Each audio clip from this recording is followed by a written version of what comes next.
Okay, thank you, members, and welcome to this meeting of full council.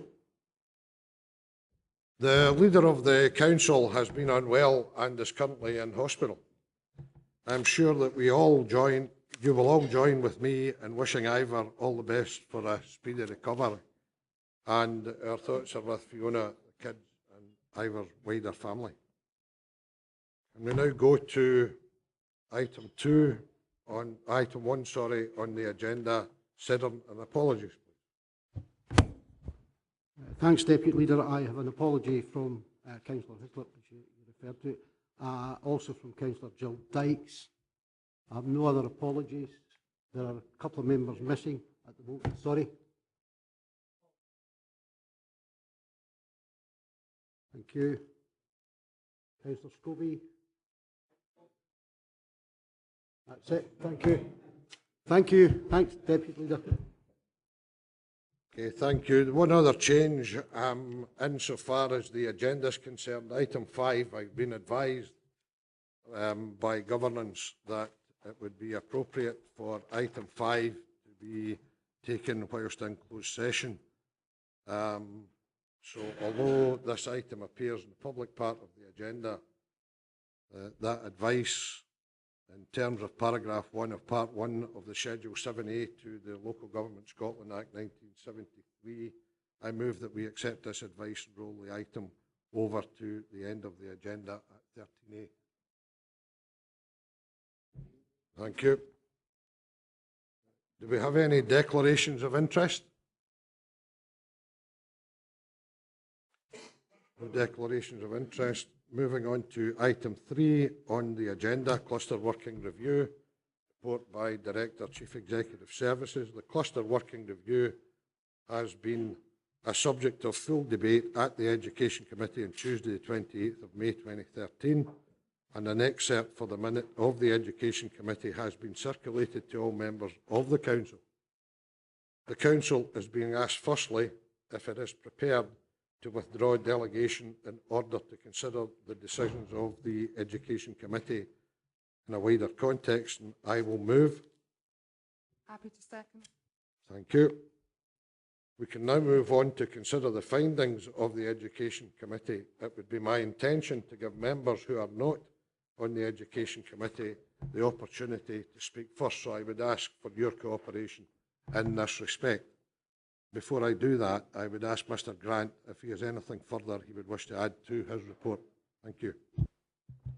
Thanks, Chair. Not a great deal to add. I would first of all say that I'm pleased to see that we're taking curriculum for excellence very seriously in Dumfries and Galloway, and that the young people who are in here today, I think, will probably find the workings of full council absolutely fascinating and an education.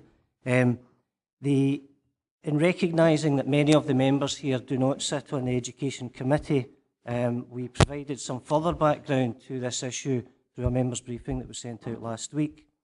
We thought it might be helpful just briefly this morning to pick up on one or two of the key issues from Tuesday's debate, but to first of all introduce Martin Armstrong, who's the head teacher at Nethermill Small School, who was part of the working group looking at this issue, to give a quick perspective on what impact this will have on young people in their schools. Thank you, Colin. Yes, I'm a substantive head teacher at a small primary school, Nethermill, and I also sit on the subgroup that is behind the workings of the Cluster Working Review. So it's in that capacity that I sit here today. And what I would put forward to you before the discussion begins is that every decision that was made as part of our group has been in what we consider to be in the best interest of the children. And I just want to give you two examples of why I feel it's necessary that we move forward with this.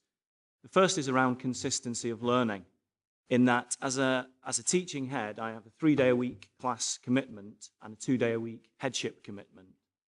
Increasingly, the demands on me are such that I can't recall the last time I was actually in class for 3 days, and so the children in my class are therefore subject to myself, my support teacher, and invariably a supply teacher in any given week. That is assuming that a supply teacher can be found, because that is in itself an increasingly difficult issue. So the consistency of learning for the children is becoming increasingly difficult to provide. Second to that, I would add, an issue of succession management. As an authority, we're finding it increasingly difficult to appoint head teachers to small schools, which is no longer an attractive proposition. When I was appointed, for instance, which is now 5 years ago, this was the third time the job had been advertised, and the first time out of the three that any suitable candidates at all had come forward. So for those two reasons alone, it is, in my view, absolutely vital for the education of young people in Dumfries and Galloway that this goes forward. Thank you, Mr Armstrong. Anything you would like to add, Mr Grant? Just a couple of things then for clarification that came up from Tuesday's meeting. It's this question on 150 or 100. I want to reassure all members that we took very, very seriously the questions that were raised around whether small schools should be defined in the cluster review as being schools of over 100 or 150. The 150 initially was chosen because part of the reason for doing this was to remove the need for head teachers to be class committed, as you've just heard. After further questions were asked about this, I remitted that back to the group and asked them to again look at this question of 100 to 150, and the group really were really strong in the professional view that it should be schools up to 150.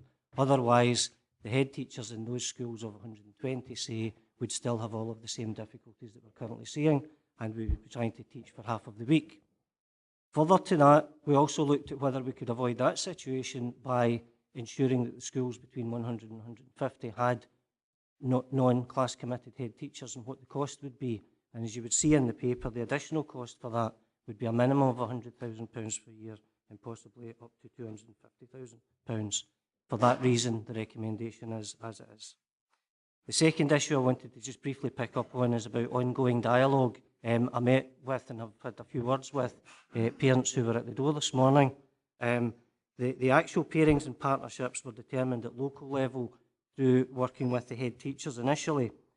Really the only area in which we've had some difficulty there, and it's been difficult to please everybody, if you like, has been in Annan, and we recognise that both Elmvale and Bridekirk still have concerns. What I want to do is give again an assurance there will be significant further dialogue and listening about what those concerns are.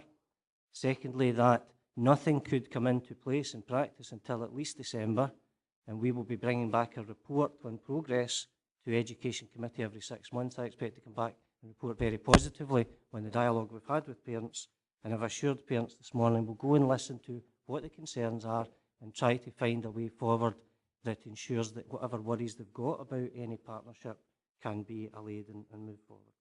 Anne was going to pick up briefly on 2 other matters. Morning, members. It was just to highlight that, again, on Tuesday, there was a request for the link to Programme Office where the 23 background papers to the original professional consultation took place.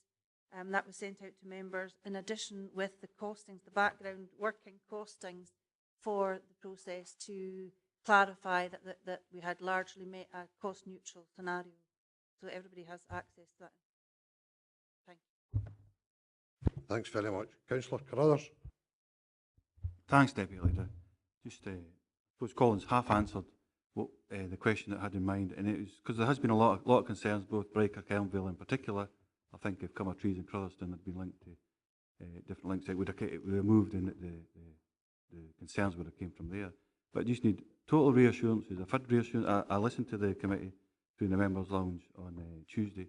Got reassurances that the director, Colin said at that time, procedurally, how it would move forward over the next year, possibly over the next 3 years. I just need absolute assurances that as we move forward, that there'll be the local residents in that area, parents, so on and so forth, Bridekirk, Elmvale in particular, but obviously Trees and Crotherstone, the Annan South Ward, that the proper consultation process will be adhered to. There will be full member involvement as well, and it will be reported back, even on demand if needed. I just need that reassurance from I've had it from the chair, the vice chair, but from the director personally. Yes, there would be member involvement, full consultation on how we move forward. Thank you. Councillor Smith. I'm interested in the comments made about member involvement. This is the first time as a councillor I've had any opportunity at all to even comment on this particular issue. we've got a member officer protocol that has never ever been used by the department to actually involve elected members. I got more information about the cluster review walking down a corridor and bumping into a midwife at Cresswell than I've ever had from an official of this council. Who, you know, I had a midwife tell me that Calcide was no longer in the cluster review when I didn't even know it was actually in the review in the first place. And I think, you know, when we have an officer member protocol, I find it astonishing that we haven't actually had any consultation with members during this particular process. And I think if you look at the consultation process and the actual information on the consultation in the papers today, and we actually almost think it's a badge of honour that we've had 50 hours of consultation, and most of that has been speaking to empty rooms. We haven't really consulted as a council with very many people. Less than 10% of parents actually attended those particular meetings. And I would like to know from the director what professional training is provided to staff on the issue of consultation. I mean, I'm a qualified teacher. It doesn't make me qualified to consult. And I want to know what professional training is actually provided to carry out a proper consultation, because I just don't see from the information in front of me that I can answer two fundamental questions that I've got. First of all, are parents actually in favour of this? And secondly, are parents specifically in favour of the actual individual clusters? Now, I don't have that information in front of us based on the consultation. I do think we have to look very carefully at how we actually consult as a council and really revisit how that's actually carried out. And we have to start to implement the member officer protocol, because I can guarantee that I've spoken to more parents in my ward who have kids at Brown Hall and Calaverick than any council official has in the last few weeks, but at no time have I been asked my opinion or asked for that particular information. And I take on board what Councillor Cleather is saying, that there will now be member consultation in relation to Elmvale and Bridekirk, but what about the rest? There has been no member involvement in any of those particular processes. What is also frustrating is the reference to the figure of 100 and 150, and somehow the claim that the call for the figure of 150 to be reduced to 100 has actually been looked at. It hasn't been looked at. If you look at the report, what was considered by head teachers was whether or not there should be an exemption for schools of 100 to 150. In other words, should those schools continue to have class contact time by the head teacher? That's not what people have been asking for. People have been asking for a review of the figure of 150. This figure was apparently came up with in 1993. It was a figure that's based on a head teacher in a single school, not a head teacher across 2 and 3 schools. And that's never been looked at. I would have thought a starting point in the whole process was to consider, is that a relevant figure to actually have a cut-off point? And that's never ever been looked at. And I think that's frustrating. I think that could have came through at the start of the process if there had been proper member involvement and we'd actually been involved in the entire process. And the other point is that I would ask the director whether or not he can give a guarantee today that every single school that has a current roll of 150 or less is involved in the cluster review or not. Because my look at some of the current rolls suggests that not every single school of 150 is actually within the cluster review. And if that's the case, the recommendation about the 150 figure is frankly not competent, because I don't think every single school with a current roll of 150 is actually contained within the review. I think the issue is, I don't think people are against the principle of the cluster review. I think in a lot of cases, and certainly the ones in my ward, in Brown Hall and Claverett, the ones that I've spoken to, are relatively relaxed about it. But what's frustrating from our point of view is that there are a small number of schools that have real serious issues, and we are taking a one-size-fits-all approach to this and trying to impose this on every single school, instead of actually using a bit of common sense and saying, actually, in those larger schools of 100 plus, there are some serious issues in Gatehouse, Elmvale, and Cargan. There's some serious issues there that we need more time to actually consult with people and come up with a solution that's amicable to all communities. And I'm just frustrated that today is the first opportunity that I've been given. In this daily committee, we got a briefing and told what's going to happen, but there's been no involvement of councillors who, at the end of the day, are the ones that are elected. Officials aren't elected, but councillors are elected to represent their constituents, and at no time have we properly been involved in this entire process. Thanks very much. Please, would members of the public be quiet and allow the debate to take place? Mr. Grant. Thanks, Chair. I'll try to go through those points. Certainly the cluster working review was taken to all 4 area committees, which gave a chance for local members to debate and discuss the review at that stage. And I know that members were invited to all of the consultation sessions that we had with the parents. Not every single school at under 150 is included, because the Catholic schools are not included, the small Catholic schools. The reason for that is quite simple. The criteria for pairing schools depended to some extent on some distance issues. And of course, the smaller Catholic schools, rural Catholic schools, are quite a distance apart. As you know, the 1918 Education Act ensures that the Catholic Church has got the right to give approval to significant posts within schools, and therefore the pairing of Catholic and non-Catholic schools wouldn't have been acceptable at this stage to the Church. However, that might be an issue that we can look at in the future, but for the moment, every non-Catholic school, which is under 150, is included in the review. The 150 came from, anecdotally, we believed it to be before 1993. We actually managed to dig out just this morning through the archives. We've actually got the minutes from a 1998 Education Committee at which that figure was agreed quite a while ago. I think it's probably only Mr. Haswell that was around at that time. Although three members that are here today were actually in that committee, and that committee agreed that in 1998. We've got the minute there. It might be helpful that I could forward that to people in due course. So we wouldn't have been able to change that without coming back to education and getting that amended. We're trying to take a common sense approach, and I fully accept what Councillor Smith's saying there, trying to take a common sense approach through suggesting and recommending a 3-year phasing, which gives a lot of time to work through issues. We will report back every 6 months on how that's going, and it gives a good chance for us to hear from parents about how they think things are going, or otherwise, and learn lessons from the schools that are implementing early. And the last thing I would say is that it is a professional review. We're trying to look at the whole big picture. It can be difficult for parents or teachers in an individual school that's doing very well to see why there's a need for change. It's difficult to run the whole service and please absolutely every individual. And what we've been trying to do is look at the big picture and be strategic about the future in Dumfries and Galloway. And that's what this. Councillor Smith. Obviously, the figure of 150 was the cut-off point in a single school, a head teacher in a single school. There's never been any agreement in education about a head teacher across schools, and I think that's the issue that a lot of members have got concerned about, that there was never a debate, discussion. In fact, if you look at the November education paper, it didn't even mention 150 in it. That there's never been a debate as to whether that figure is actually relevant. And I think what we're talking about here is a small number of schools that have still got concern. And it's fine to say we're going to consult on phasing it in. That kind of misses the point, with all due respect. It's not the phasing in that parents are concerned about, it's the actual arrangements of the individual clusters. So you can impose it on year 1 or you can impose it in year 2, but it's the actual arrangements they've got concerns about. What you need to do is consult on the actual cluster arrangements and whether or not there's a more amicable approach for some of those schools, rather than simply say we've got this cluster arrangement and actually we're going to take a bit of time to implement it. That's the issue that people are missing. It's not the actual phasing in, it's the actual cluster arrangements itself. It's the problem. Mr. Grant. I really don't have anything further to add. Thank you. Councillor Foster. Thank you. Leader, I'll attempt to be brief and try not to be parochial. I have clustering within my ward. It came about because we couldn't attract a head teacher at a certain school. Grudgingly, both schools and parent councils went along with it, and I will acknowledge that it works. It does. It's a tool there to be used. But in my opinion, no more than that.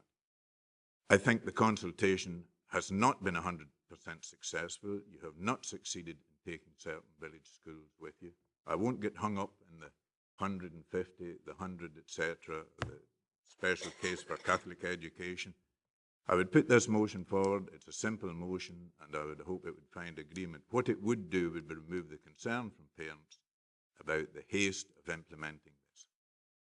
If we agree it today, it's agreed. Now, you can take 3, 2, 1 year to implement it, but it is agreed and it will go forward. So the motion I would put forward would be, we acknowledge clustering as a valuable tool and should not be discounted. However, the process should be one of continuous consultation with parent councils and the wider school community. Should a school not be in favour of clustering by consensus with a school of their choice, it should not be implemented until agreement is reached. I so move. Thank you, Councillor Foster. Do you have that written? Can we get a copy of that?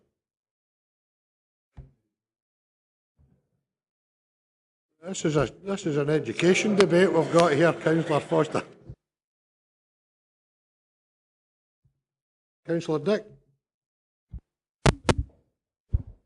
Thanks, Chair. I'm very aware of the difficulties that the authority has in recruiting head teachers. I've sat in two head teacher appointment panels where there has only been one candidate. You've already given clarification, Director, on the fact that this is a 3-year phased approach. I'm just seeking to have absolute clarification that the kind of unique circumstances that surround individual clusters or proposed clusters will be taken into account. I'm mindful of the cluster in my own ward, and I need absolute clarification that will be thoroughly worked through before there's any agreement of clustering. I'm also mindful that we have primary schools with no permanent head, and that's certainly a situation that the clustering addresses, and one which is less desirable than having a business manager, if you like, for 2 or 3 schools. So in that respect, I'm favourable towards clustering as an option. Thank you. Any response, Director? Again, just to say that the absolute agreement on the specific arrangements of how recruitment will take place, how people are put in place, is all part of the phasing that's there. What we really don't want to have is situations where we're having to, for example, take a pair of schools where you've got 2 good head teachers who are very happy in post and actually displace one of those. So that's why, if you look, I can't remember quite what page it's on, but there's really quite a careful phasing in that ensures that this will be done on a voluntary basis, that those people who are ready through ERVS to leave create spaces for us, and there's an expectation that we'll be able to manage that fully on a voluntary basis by 2015. There'll be a further review in 2015 of the whole position, and there'll be 6-month reports coming back to education. Thank you. Councillor Ogilvie. Thanks, Chair. Some of the points I was going to raise have been raised already, but I will be parochial. There's 2 issues. There's Breakirk, and it was mentioned on Tuesday that you have to have 100% of the parents clearly against this. Well, we've got a petition today with 100% of the parents saying they're not happy, not with the clustering, but with who they're clustered with. So that's an issue for Breakirk, and we've got that petition. I'm sure that the Director's seen that. Elmvale, no matter which test is larger than any others in Annandale and Eskdale that's in this review, and they clearly have an issue, and they've also got a petition up with a very large number of parents as well. So what I'm struggling to get my head round is, what is the consultation going to be about? I mean, I've been copied in, like all members, to lots of emails, and I responded to one that the Chair of Education sent to Chris, I've forgotten, here it's from Breakirk. Anyway, I copied it in twice now, and I've asked the question of both the Director and the Chair, and I haven't had an answer yet. Basically, what I asked was, can you clarify, therefore, this is to the answer to the statement made about assurances given about further consultation. But what with consultation on? So I asked the question, can you clarify, therefore, that if the parents of both Breakirk and Elmvale make it clear that they do not wish to be clustered together, this will be accepted and they will not be clustered. If, as a parent in Annan area, have made clear their preferred option, Breakirk is clustered with Cumbertrees and Elmvale is left standalone, will this be accepted, or is the further consultation meaningless? It's okay saying, well, let's consult further, but we've made a decision. I think Graham Foster made the point there. So I'm at a loss, and nobody's answered my question. As I said earlier, the parents have spoken quite dramatically from both Breakirk and Elmvale. What is the further consultation? Is it to ease the pain, how to make it happen once we've made a decision? Or is there a realistic chance that we can tweak it? One size doesn't fit all. So that's all I wanted to say. I don't understand what the consultation will achieve when you've got both sets of parents at both schools opposed to this. Thank you. Director? Thanks, Chair. The issue here is that the specific proposals today that you're voting are not about specific clusters. That's an operational matter that's in the background. The ongoing consultation, and we've already made some progress even in 5 minutes on the doorstep this morning, the ongoing consultation would be about the nature of appearing. So, for example, if I go out to Annan and to Bridekirk and listen very carefully to what exactly the worries are from those parents, then the nature of the pairing, if for example, let's hope it wouldn't be this, but if, for example, the schools didn't want the kids to come together, or they didn't want the staff to come together, that's fine. Because actually the nature of the pairing might simply be the administrative arrangements for having one head teacher. So there's a whole range of ways in which the cluster could work depending on what the parents and the staff want. And that's what we want to go out and listen to and hear about. But apart from that, I would add that nothing could change until December at the earliest, and we're due to bring back a report on how that dialogue has gone to Education Committee, and I expect to report positively on that. Thank you. Councillor Maitland. Thank you very much. I think that I have no difficulty whatsoever with the proposal in front of us as suggested by the Education Committee. What I do think that has not come through in the level of, shall we say, difficulty and worry about all of this is that educational issues have not come through. I think these proposals are going to provide us with strengthened leadership across our schools. I think that there will be greater senior management team support to head teachers, which I think is critical. And I think also that there is a recognition now that head teachers are strategic leaders. They are provide strategic leadership of schools within the context of public services. So I don't think it's appropriate to not consider the educational issues first and foremost, and that we are dealing with a regional service. It's very difficult to pick out individual schools who have particular difficulties for community reasons, not educational reasons as far as I can see, and I have actually spoken to the people on the doorstep today in order to ascertain what the real problems were. So I would like to say to members that I think we should go ahead and give certainty to our schools, give certainty to our staff, and be completely clear about what we plan to do. I have no difficulty with this. The only issue I would like to pick about in the Education Committee is with respect to 7.7, Deputy Leader, which is the issue concerning the involvement of parents with respect to principal teachers in cluster arrangements. Now, it's been pointed out to me by members of the independent group that they think it's very important that we do have parental involvement in some shape or form, because after all, the principal teacher is, to all extents and purposes, in a school in the position of a depute, to all extents and purposes.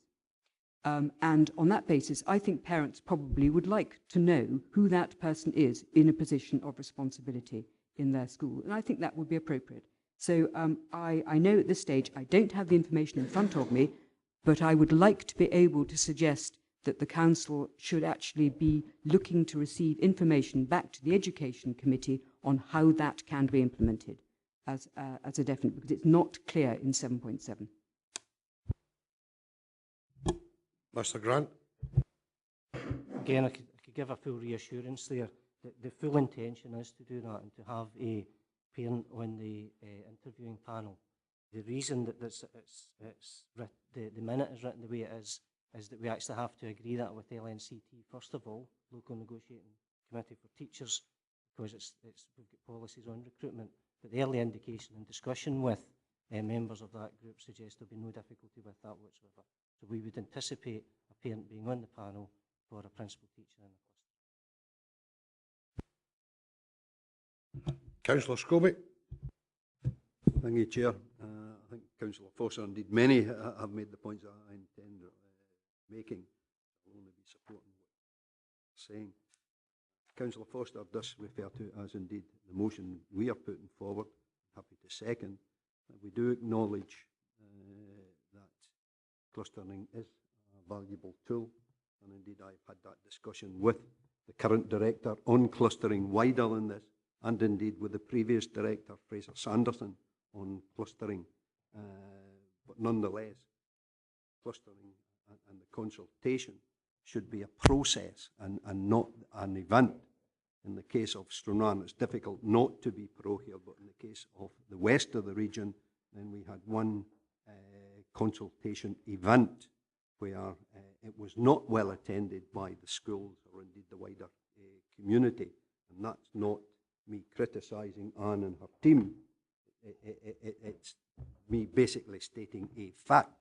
And indeed, following that cluster consultation event, I did ask for a further consultation with Kirkham Primary School, where Liswalt were hoping to tie into that or tap into that, and the director did agree, but it was the school that withdrew because they couldn't get a suitable date, and there was other things related to that. So I do believe that consultation on clustering and any change should be an ongoing process, and we must try and get to the lowest common denominator. If I was to refer, and as I say, it's difficult not to be parochial, but in the Kirkham situation, then it would be fair to say that the Parent Council, by a slim majority, favoured the clustering. But when you look at or take in the wider community, the school community, then a vast majority of the parents of kids at school were not in favour of the clustering, and that's the difficulty that we have there. In terms of Liswalt, I do not know of any consultation that has taken place at Liswalt School, although it's one of the 3 schools being considered for clustering. And in the Patrick School, the Parent Council and the wider community did not feel that they had the fullest of information to consider, and they didn't think that they had been properly consulted. Again, it should have been a process that we go through, and only when the school agreed should we move forward on that. I'm pleased that Colin has clarified 7.3, where it's clearly saying he agreed that all schools, well, he has clarified the Catholic school situation, where they are less than 100, or at least the one in Sederunt. So that clarifies, and that, if it's to be agreed, needs to be changed to reflect that. That's not as it reads. Similar to, and Councillor Maitland raised the 7.7, where, you know, I see here that parents will be involved in the appointments of the principal teacher.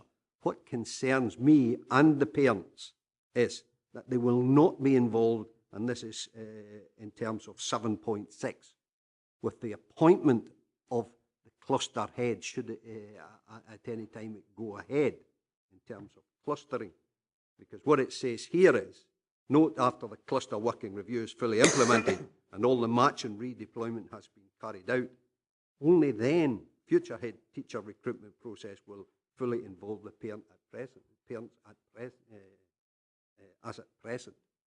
So in that respect, what I'm reading of that is that the parents and parent councils will not be involved in the appointment of the cluster head teacher, which does concern the parent councils and the wider community.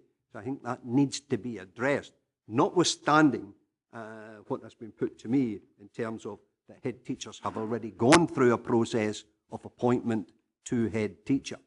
But the parent councils and parents still would like to be involved in the appointment of a cluster head. So I question that under 7.6. Our motion is clear, Chair, that the consultation should be a process and not an event. I think that was once said by an eminent politician in terms of the Scottish Parliament. It shouldn't be any different from our change in education. So you raise a number of points, Councillor Scobie. Can I ask the Director to respond to those points? Does that mean I'm being cut off, Chair? But I'm quite happy because I'm almost finished, and I'm sure that the Director will I'll motion it's there. Happy to second as I've said, and I hope that the council will go with us on it. Thank you. Mr Grant? Yeah, I mean, the two main points I picked up. The 7.3 then, it could simply be amended to agree that all non-denominational schools, if we put non-denominational schools in front of, non-denominational in front of schools in those 2 bullet points, that resolves that matter.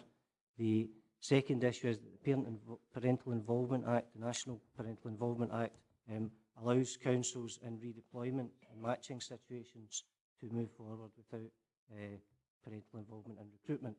Clearly, because we're reduced, we would be, if this goes forward, reducing significantly the number of head teachers that are there. We would anticipate ring fencing the posts that become vacant to those who are in existence. Therefore, that's what we would intend to do over the next 3 years. There would still be parental involvement in terms of maybe head teachers. You know, it suggests this in page 25 in terms of head teachers, for example, presenting to and talking to parents. But the actual recruitment would be around the matching and redeployment agenda for the first 3 years. After that stage, with everything in place, we'd revert to where we were. But also, in the meantime, there'll be a really significant number of additional principal teacher posts created, and parents, as we've just described, would have involvement in those appointments. Thank you. Councillor McGregor? Thank you, Deputy Leader. I'll be brief because I did have my say on Tuesday. It was just to give reassurance, as the Director has, that I will personally ensure, as Chair of Education, that ongoing consultations and discussions are very meaningful with the schools, and if required, I will attend all meetings if necessary. I do think we need to move forward with this. I think the Education Committee found some really good additions to the recommendations on Tuesday, and with that, I would move an amendment that the members today, What's your point of order, Councillor Marshall?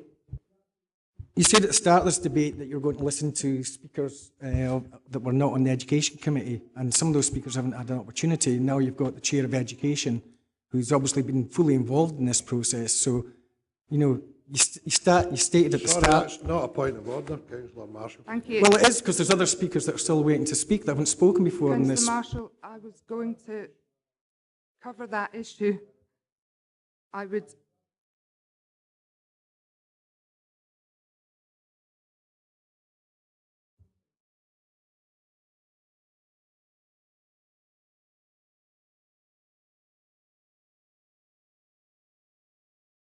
Councillor McGregor? Thank you very much. If I was to continue, I appreciate there's still debate to go, but a motion has been laid down, and I just would like to have some clarity, like to place down my amendment at this stage, accepting that there are still some discussions to continue.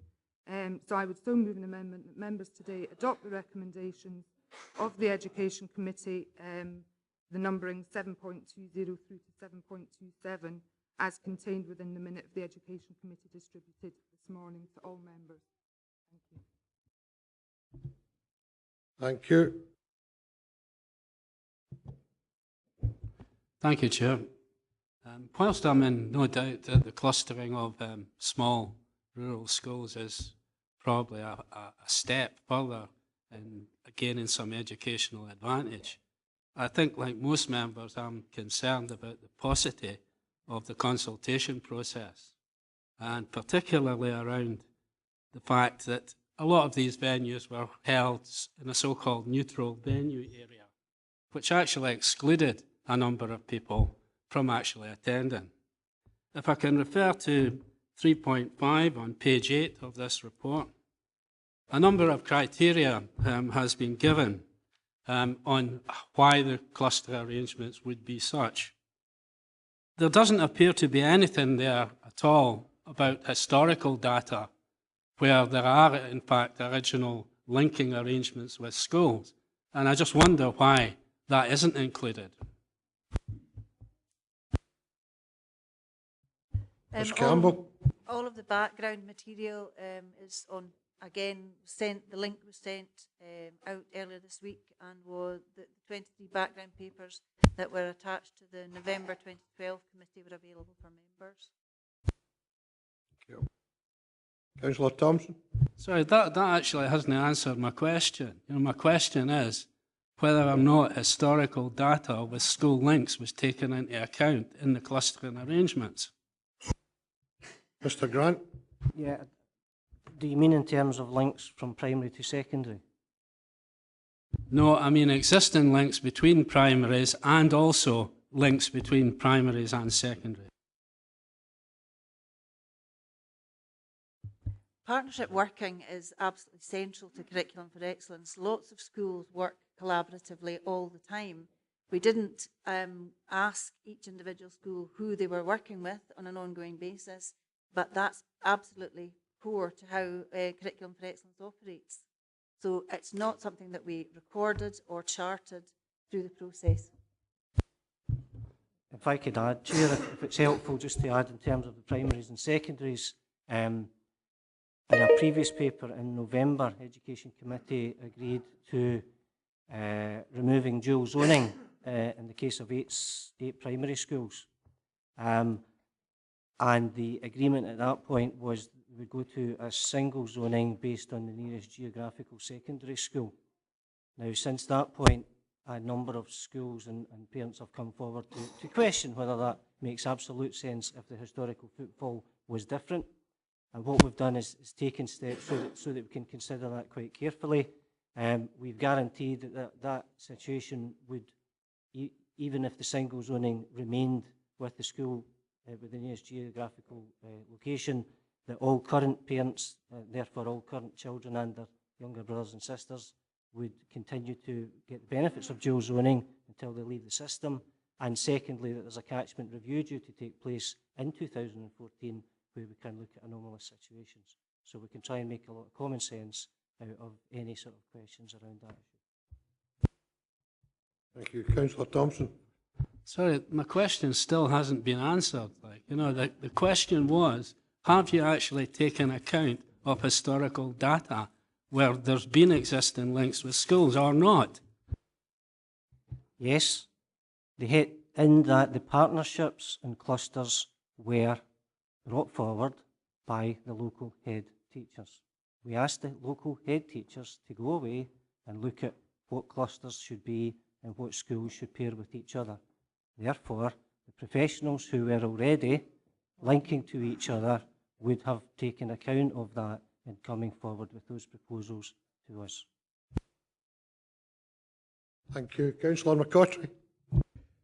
Thank you, Chairman.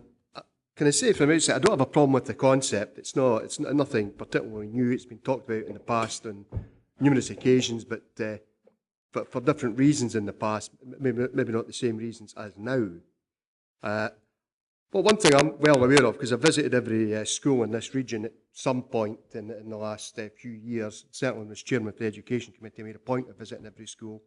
So I'm very well aware that, particularly in some of the rural areas, there's long-standing links between some of the schools, mainly on an informal basis, but it's worked very well. And that is why in some cases, the talk about a cluster was nothing new to the people there, that they've cooperated on an informal basis for donkey's years. However, when it comes to some of the other areas, that is not the case.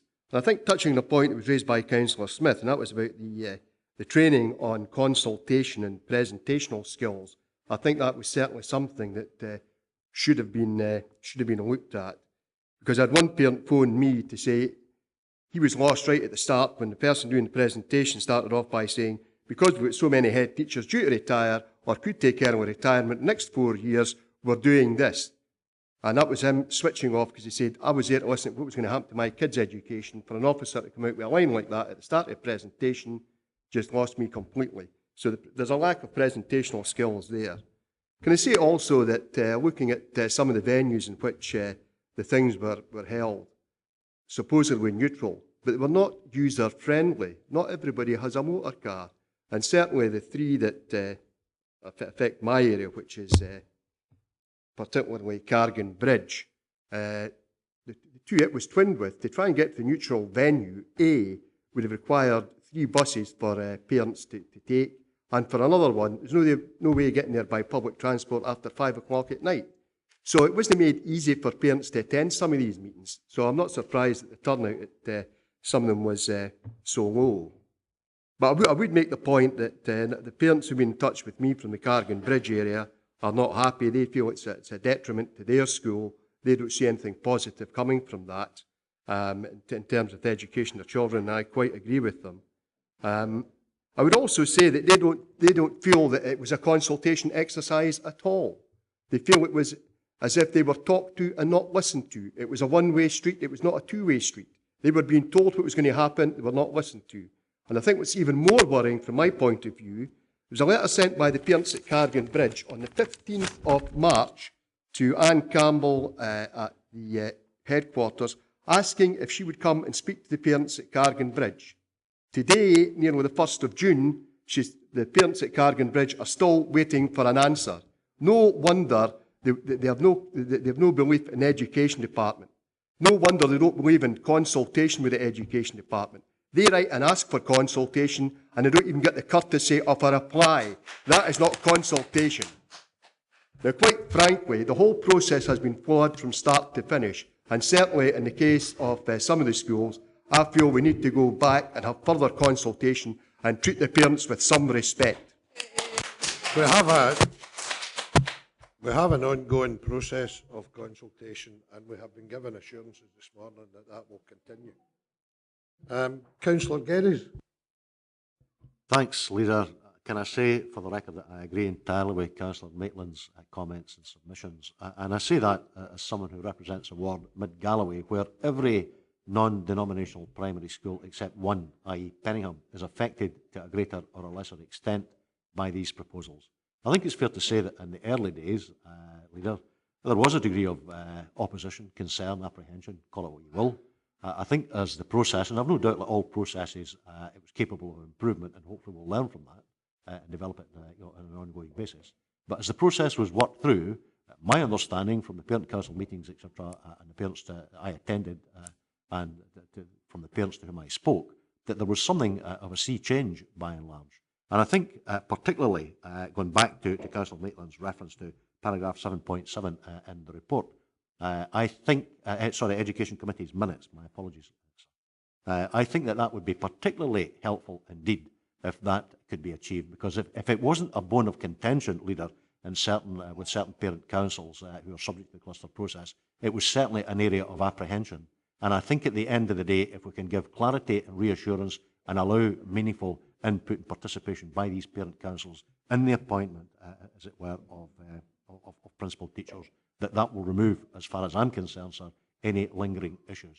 And I would commend on that basis Councillor Maitland's submissions, and I'm more than willing to support them at the appropriate time. Thank you. Thank you. Councillor Dempster.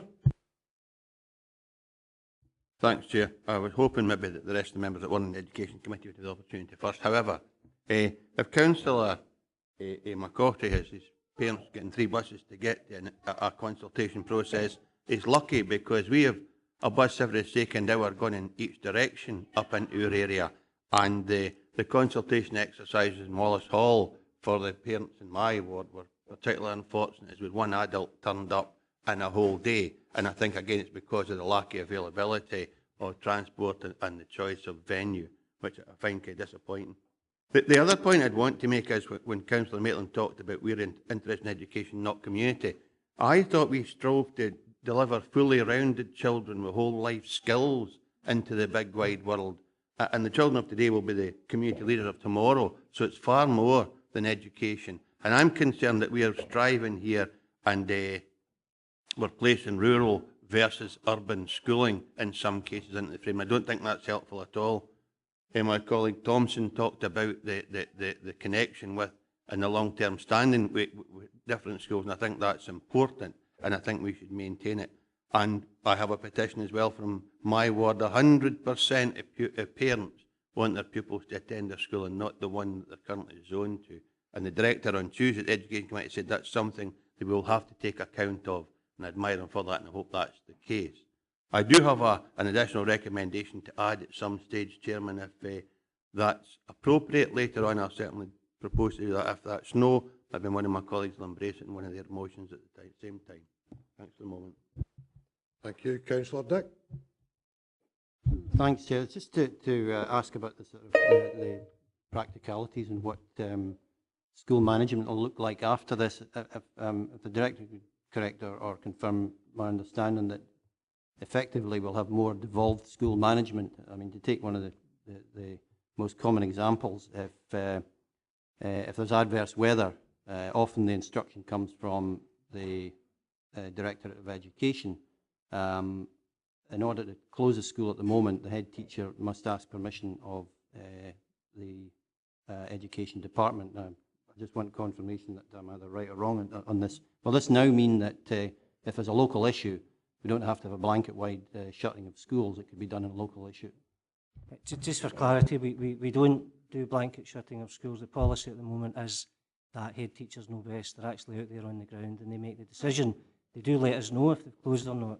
And obviously we encourage as far as possible, and the schools have been good at staying open. We encourage as far as possible that schools stay open. We only ever once made a blanket closure.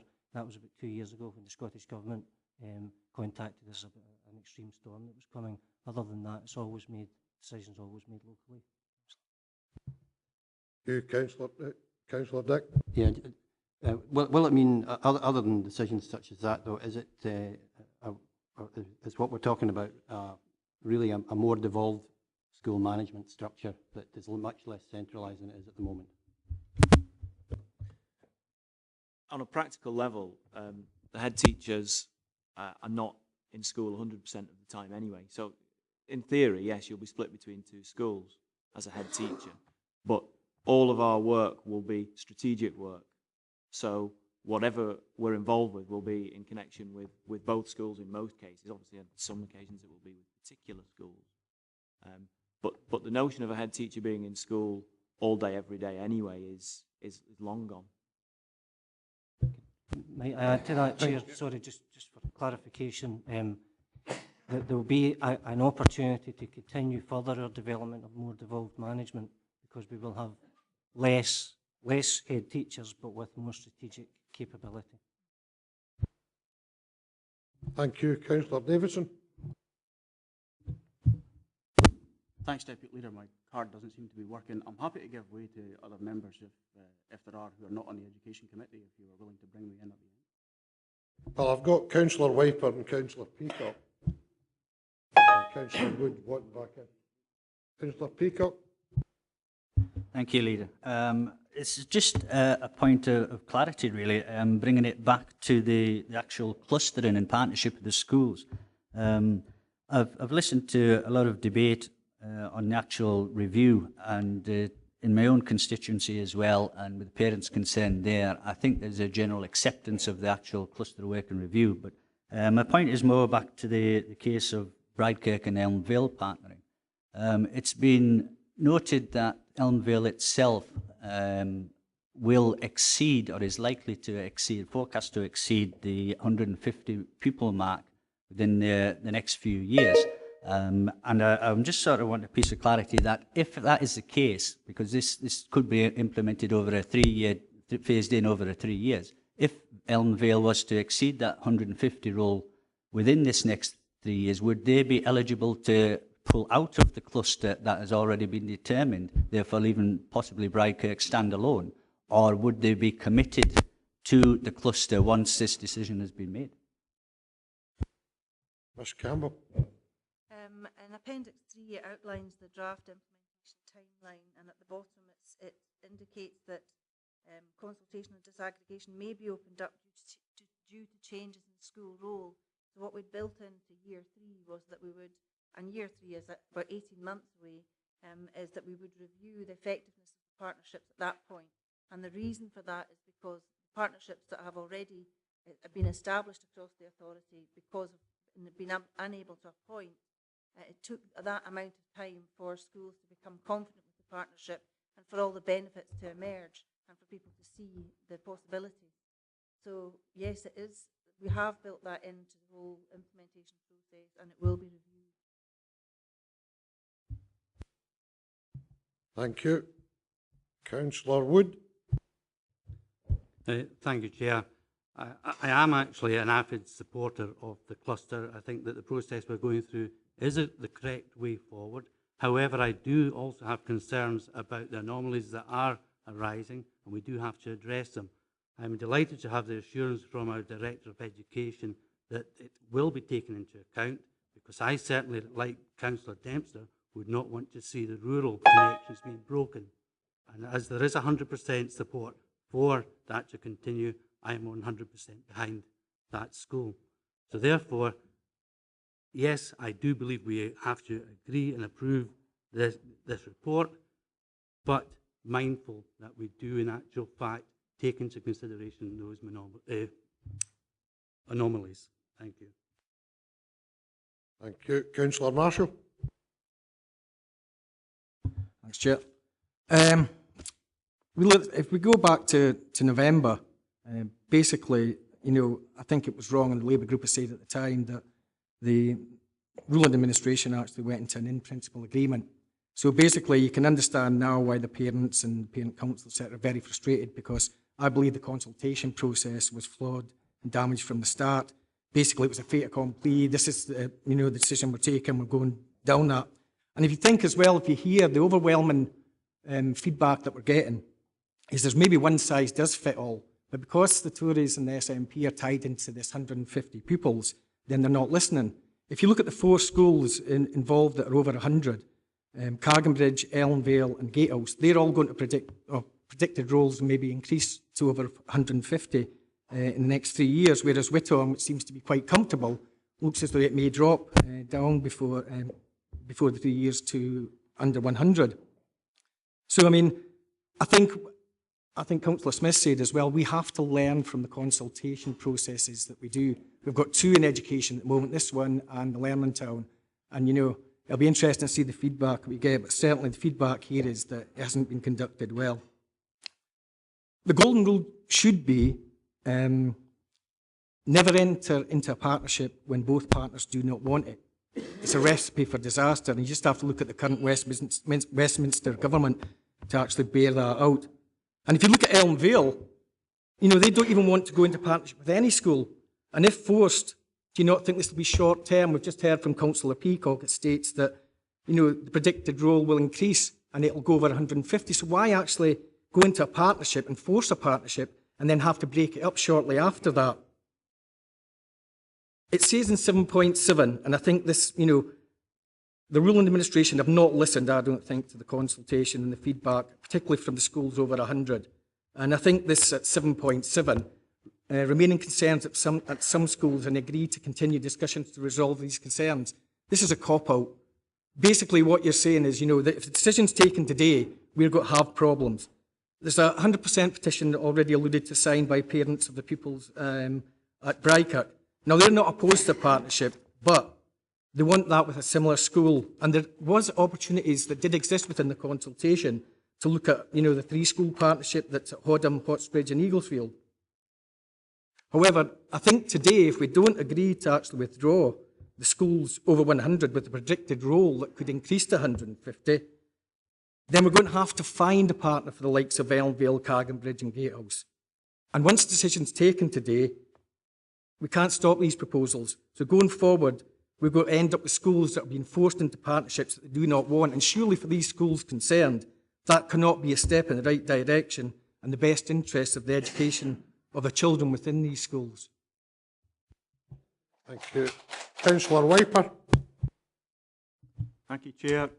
I heard on Tuesday Education Committee and again today from Mr Armstrong that they're supposed to spend roughly 50-50 teaching and being a head teacher out of class.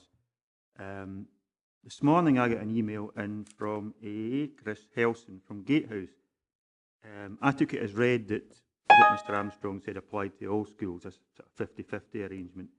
But seemingly the head in Gatehouse is only committed to the class half a day a week for PE. What I would like to know is if that is actually true. I have no reason to believe it's not true. And does the same apply to Cargenbridge and Elmvale, i.e. are the heads only in class for a very minimal amount of time in the week, as is Gatehouse? And if that is the situation, if it's working, if it ain't broke, why fix it? I'd also like clarification on, we heard from Mr Grant about the cost of putting a non-class committed head teacher into these 3 schools, but what would be the cost of maintaining the status quo we have at the moment, i.e. leaving Gatehouse, Elmvale and Cargenbridge with their class committed teacher? if they're prepared to do that. And I would only like one other point to pick up on what Councillor Thompson said earlier on about historical links. I believe there is a historical link between Twynham and Borg in my area. Now, Borg is being twinned with Auchencairn, 17 miles away. Surely it would have made more sense to twin it with the school it has links already with. Auchencairn could be paired up with Pilnaki, which is only a few miles down the road. I think this really needs looked at more closely. Thank you, Ms Campbell. Well, again, the head teachers at a local level made the decisions. We looked at the partnerships repeatedly over a long period of time, and ultimately these were the partnerships, and the head teachers you're talking about were involved in that process. In terms of the head teacher at Gatehouse, there are some issues, staffing issues there at the minute, and right now he is in class more than normal, but for all head teachers, it's dependent on the role. What the class commitment and the teaching commitment is dependent on the role.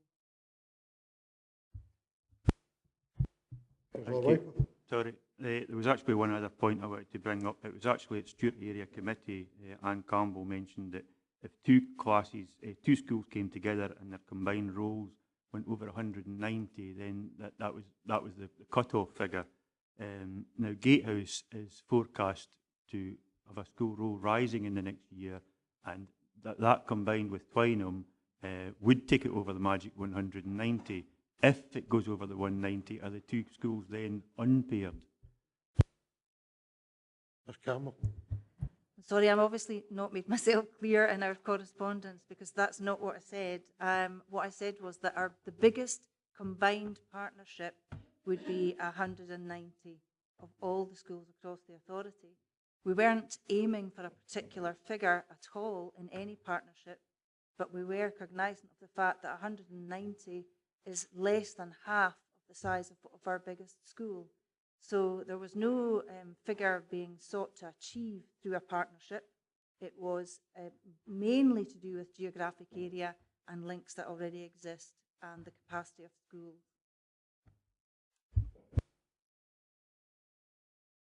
Thank you. Councillor Davidson. Thank you, Deputy Leader. I would like to second Councillor McGregor's amendment, I think it is. I was keen to wait to the end for fear of incurring Councillor Marshall's wrath. We're not dashing madly into this. There is going to be further consultation. There always would have had to be further consultation. The whole principle of this was to try and avoid us ending up in the situations we have, and I think 5 clusters in the region now, where essentially they simply had to happen because there was no other alternative, because we had run out of head teachers. It was always our view that we wanted to look at this in a much more phased, gentle and sensible manner. We must go back and we must continue that consultation. I want to go back to why we're doing this. We're doing this because head teachers, most, not all I'll grant you, but certainly the majority, express serious concerns, which we've heard again today, over the class committee role. And I think really the foremost concern in that resonates with me was the concerns that they raised over the continuity of learning and teaching. Officers have tried to achieve, I've tried to resolve all of these potential problems within a cost-neutral setting. I mean, this was never about saving money, and I think that again is important for us to emphasise and remind ourselves of. And in the amendment, we've made it very clear we require regular reporting, we want monitoring and scrutiny of this, and we expect the meaningful consultation over the 3 years of implementation will continue. People who read the Galloway News will note today that, I mean, there's a school in my ward that has dropped from a roll of 19 last August to a projected roll of 3 this August. Roles will vary right across the piece. This remains a moving target. We must be flexible about it. I believe that we're absolutely committed to doing that. I am reassured by what the director has said. I said on Tuesday, and it will be on the public record, that I think we would rather end up in a situation where we had partnerships where everyone is happy. That must be our starting point.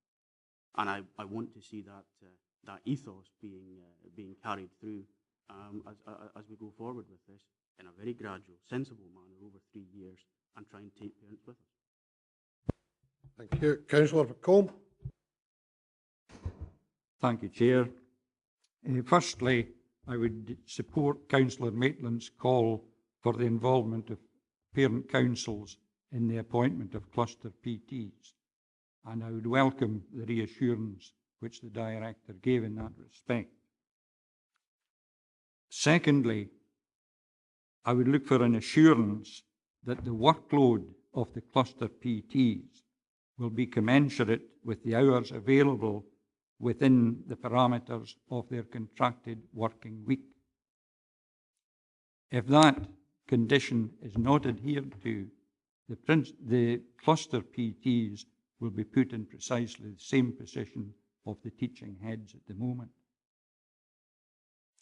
And thirdly, I would look for an assurance that the cluster head teachers will be encouraged to engage regularly in classroom activities and not to regard the post as purely bureaucratic.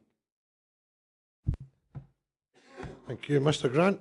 Yeah, again, we're quite clear that there's a big difference between class committed, which is where one has to spend a significant amount of time in class. There's a big difference between that and actually saying to head teachers, of course, if you wish, you can go into class and take bits and pieces. And that maybe allows me to pick up on a couple of points that were made earlier. The management days that go out to school, in slightly bigger schools, it's quite possible for the head teachers to look at the whole staff that they've got, what we call RICT time, where they get visiting specialists who come in and look at organising the timetable in such a way that they can vary the amount of time that they spend in class. But what I would have to say is that given the financial climate, members might recall last year at Education Committee we reduced the number of management days to schools, and so that challenge is becoming greater than it had been in the past. Also, in terms of the financial climate, I have to say that the capacity of the Education Department has reduced really significantly over the last couple of years, and that's one of the reasons that we I just didn't have officers to go to all 70 schools individually, and that's why we've had to depend on a small number of officers to still be able to go and spend 2 or 3 nights a week doing the job and going out in the consultation, but sometimes it was in a neutral venue. The third point I wanted to make that related to sizes of schools and 190. Borders Council, we went through this a couple of years ago, actually have partnerships that go up to 367. Our biggest one would be around about 180 and 190. And finally, I would just want to say that in terms of forcing partnerships together or whatever, my job, for better or worse, is to give advice to members on things that would benefit kids, policies that would benefit children. And ultimately, if there are partnerships at the moment that are uneasy about what might come through in that partnership, the big job is to go and talk to parents and children and actually see what might benefit the children. If there aren't arrangements that would benefit children there, then we won't put them in place. What we need to do is actually benefit young people in a changing situation in Dumfries and Galloway, and that's why this strategic paper is put in front of you. Thank you. Councillor Lever. Thank you, Chair. Listening to the debate on this, and also having gone back and listened to the recording of the November meeting of the Education Committee, I think what I recognise is if things had gone according to plan, November 2012 would have gone down in history as a really momentous date in education in Dumfries and Galloway, because not only would we have agreed this review, this cluster review, that would all have been done and dusted, we would also agreed which option we were going to go down in terms of Dumfries and learning town. So I think we need to learn lessons from that in terms of consultation. You know, we need to actually appreciate what we are agreeing when we come to these meetings and what further information we need, not only from officials but also from the public. In the recommendations which came to the Education Committee in November, one of them was to do away with dual zoning. And once again, there wasn't sufficient information on which to agree that. And that's why the Labour Party moved that we didn't agree that until we had further information and consultation. And that, as Councillor Dempster said, has led to a great deal of upset in terms of Duncow Primary School, because it wanted to retain its historic link with Wallace Hall. But that's been removed. Okay, it may be addressed again in the review of the school catchment areas, but we'll have to see whether that is actually a genuine aspect which comes out of this. And I do think we need to go back and look at these three schools which are obviously sticking out: Gatehouse, Elmville and Cargan Bridge. What we can't do is force a marriage on those with some other schools. So we do need to go back and look at this again. Thank you. Councillor Carruthers. Thanks, Deputy Leader. Just to come back, 2 points. Just when we come to the actual motion itself, just get reassurance on what that is. I think I've got it as 7.1 to 7.9 within the minute. Maybe that's not okay. We'll get clarity on that. 2 points, so, Mr. Haswell. The second point was the only thing I left plenty of room for my colleagues to come in regards to debate at a local level. I think Cummer Trees hasn't been mentioned. There was a lot of concerns brought up there in regards of security, needing a head teacher, permanent, and so on. So there is another side, and just to that the cluster working review aligns with that just nicely to making that work. So just don't want them to be forgotten about at the same time. Thanks very much. If I can turn to governance now and just get clarification around the motions, the amendment and so on. Thanks, Deputy Leader. At the moment, you have a motion before you by Councillor Foster, seconded by Councillor Scobie, and that's the effect that we acknowledge clustering is a valuable tool and should not be discounted. However, the process should be one of continuous consultation with parent councils and the wider school community. Should a school not be in favour of clustering by consensus with a school of their choice, it should not be implemented until agreement is reached. The amendment by Councillor McGregor, seconded by Councillor Davidson, is that the Council adopt the recommendations which came forth from the Education Committee. All members have a copy of the minute. The recommendations from the Education Committee are detailed in paragraphs 7.20 through to 7.27. I'm assuming that in the motion, Councillor McGregor has accepted the insertion of the words non-denominational in paragraph 7.21, but I was going to clarify that. Is that correct? Yeah, just for absolute clarity, there was a couple of things that arose through the debate through you, Chair. It's an assumed that we'll put in non-denominational in that particular paragraph, and the one in relation to the principal teacher and cluster arrangements, I would like to change the wording of that slightly to note that education staff will engage with the LNCT to ensure parental involvement in appointments to principal teacher and cluster arrangements, recognising the remaining concerns at some schools, and agree to continue to discussions to resolve these concerns, and that the Education Committee receives a report on how parents will be involved in the PT appointments within cluster schools. Thank you. Councillor Lever. But Councillor McGregor says there, does that mean that schools can be standalone?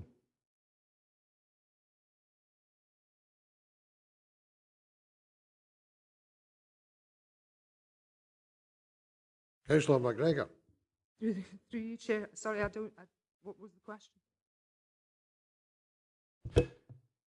After the consultation, could there be standalone schools like Elmville, etc.? Is that what you're saying? The recommendations are very clear, particularly in relation to the second last one, which says that we agree that 6 monthly monitoring reports be brought back to Education Committee, detailing school roles, partnership workings, progress with implementation, and information about ongoing dialogue with parent councils. If the members wish to add in an extra bit there that the directorate agrees to continue meaningful consultation with those not yet in broad agreement, I would be very happy to add that in.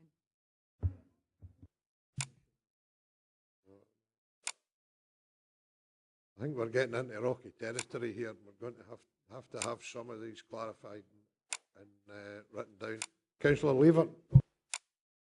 Well, I'm quite happy if the Chair of Education is happy to amend along the lines of agree not to implement 2.2, not to implement the recommendations that affect those schools with a roll or projected roll of over 100, namely Gatehouse, Elmville and Cargan Bridge, and agree to hold further consultations involving the local ward members, council officers and parent councils, aimed at agreeing an amicable way forward in each community. And also an additional recommendation, as an exception to the recommendation agreed with the Education Committee in November 2012, Duncow Primary School be realigned to a rural cluster acting as a feeder group to Wallace Hall Academy in accordance with the wishes expressed in the consultation process with parents, the school's parent council and the local Kirkmahoe Community Council. We're certainly going for a recess, there's no question about that. And all this has been written down. Councillor Geddes. That was exactly my point, sir. I want to know exactly what I'm voting on, speaking on behalf of the intellectually challenged, and I was about to call for a recess. Okay, Councillor Dempster. Chair, I'd like to second Councillor Lever's motion. And in relation to additional recommendation... you know what it means. Proposal, sorry. But in addition to the recommendation you put forward, if they need rationale for that, the view of the parents, 100% of them want to be zoned to Wallace Hall. Wallace Hall Academy was constructed larger, and the Director for Education recognised this at the Education Committee on Tuesday, larger than it needed for the Thornhill community to take extraterritorial pupils. That was its very purpose, and we've got a 30-year tie-in financially with that. It'll also reduce pressure on the urban road network, and if a financial assessment needs to be made, I think we would accept that as well in a report back. Okay, can I ask the different proposers of motions, amendments and so on and so forth, that we get those written up and shared across all members of the council, and we'll take a 30-minute recess, I think, for that to be achieved and to come back and determine. Okay, thanks very much.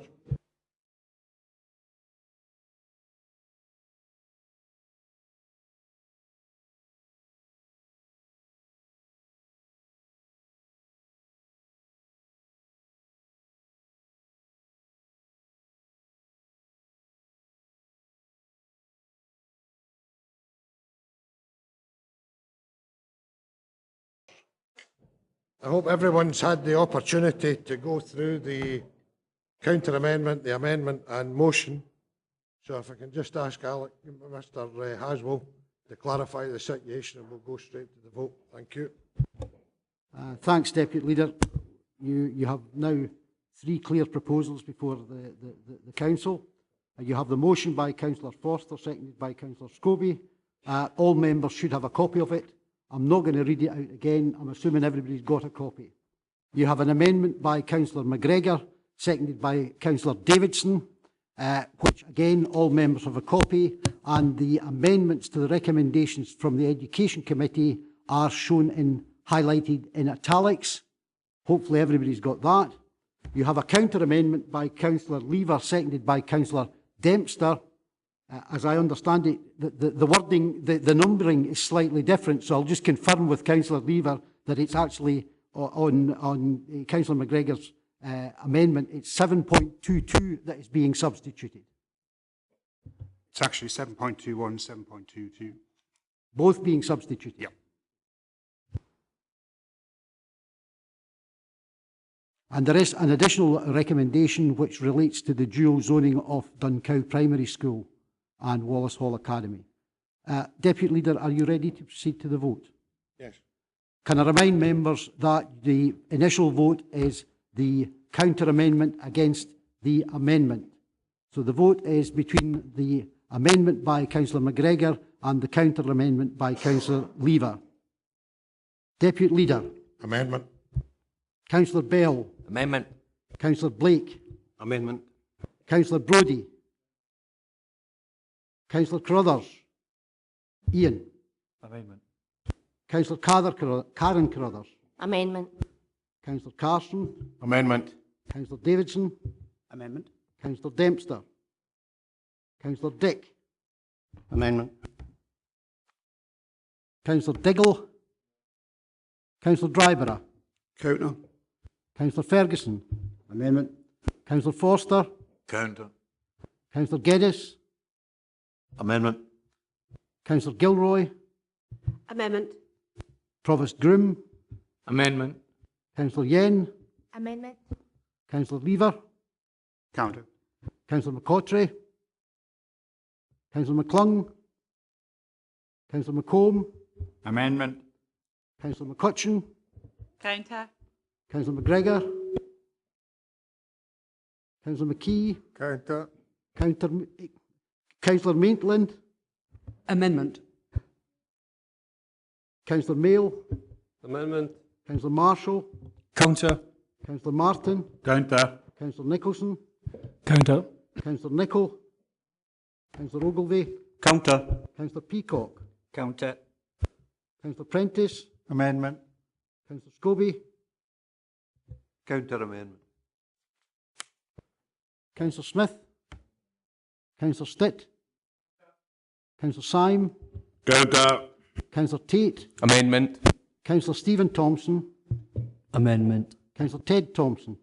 Counter amendment. Councillor Tuckfield. Amendment. Councillor Witts. Amendment. Councillor Wood. Amendment. Councillor Wiper. Counter.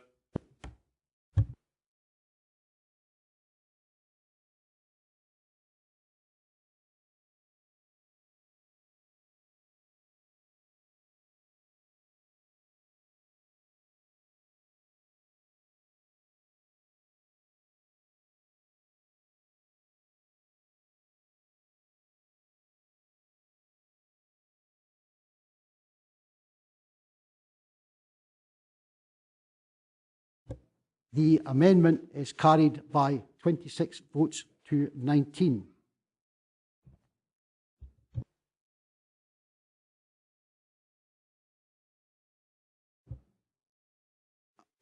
Deputy Leader, you now proceed to a vote between the amendment and the motion.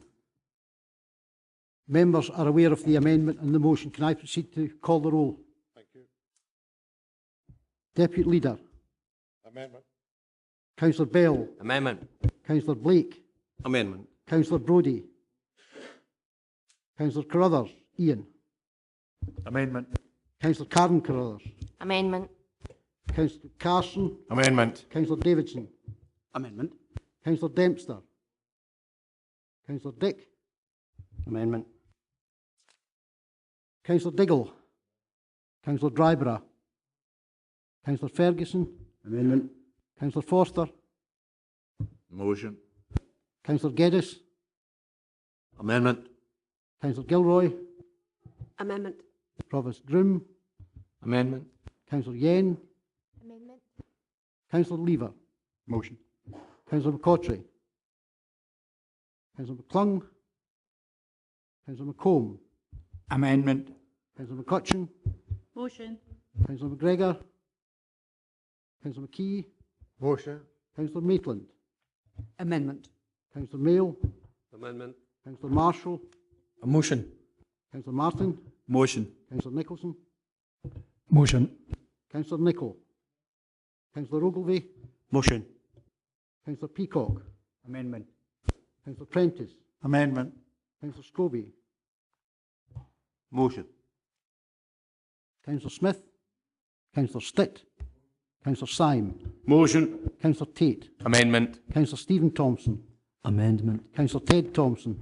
Motion. Councillor Tuckfield. Amendment. Councillor Witts. Amendment. Councillor Wood. Amendment. Councillor Wiper. Amendment.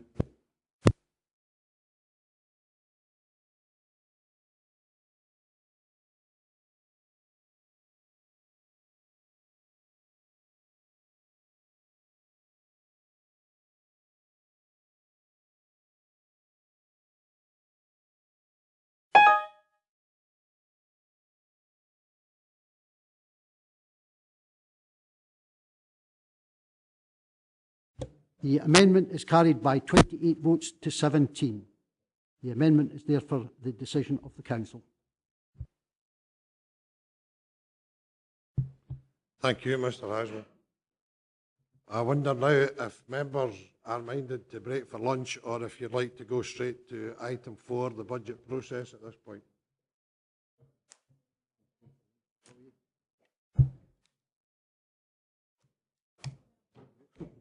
Have I got a clear answer one way or the other? I didn't. Okay, on with item 4, thank you. The Council...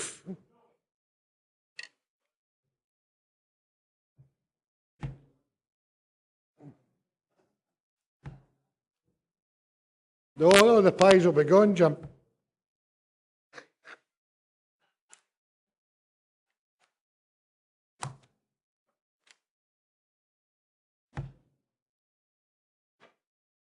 Chair, can I just make a comment?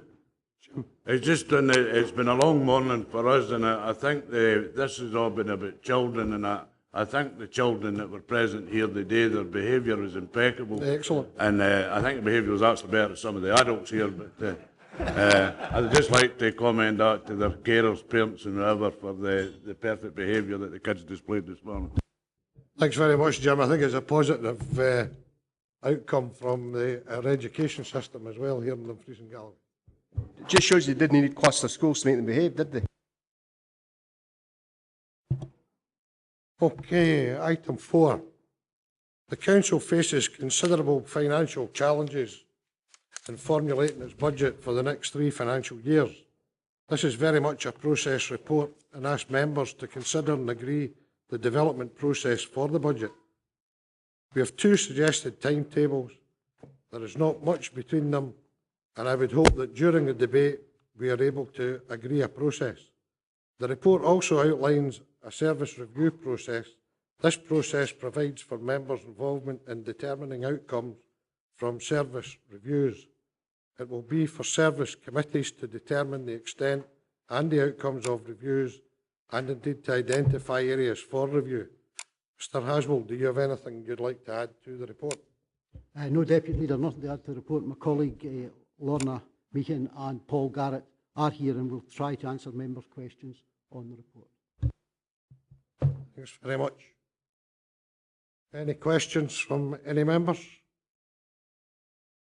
We go to the recommendations. Councillor Smith, sorry.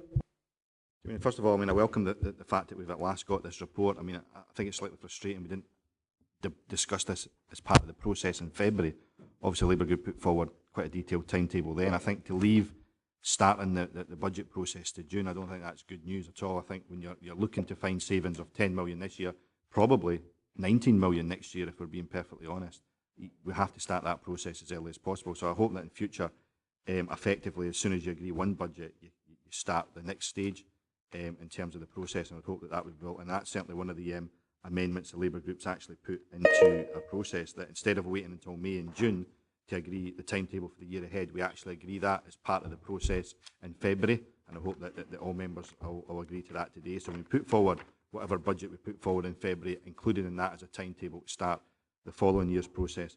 In terms of the other minor differences, and there are only very minor differences between the 2 timetables, because the reality is a lot of what's contained within the administration's proposals is exactly the same as was contained within the Labour Group proposal last February, namely issues around service reviews, etc.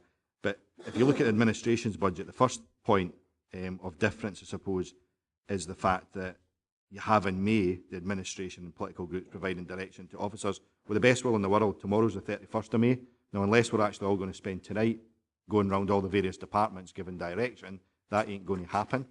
I think there's also an issue about whether or not that process should actually kick in once we've agreed the service reviews, because effectively what sort of direction will be given will be to look at finding savings over and above the service reviews, because a lot of the stuff will be covered in the service reviews. So it may very well be that political groups will say, okay, so we're having a service review on such and such a department, but as a group we still want to find savings elsewhere, and that's the sort of direction that we're likely to give to officers. So I think that process really should kick in once we've agreed the service reviews, because we know that when it comes to the service reviews, not every single service will be able to be reviewed at the same time. Until we actually see those service reviews, it's very difficult to give us direction. So I think that should kick in as we're proposing just after the agreement on the service reviews, rather than before it.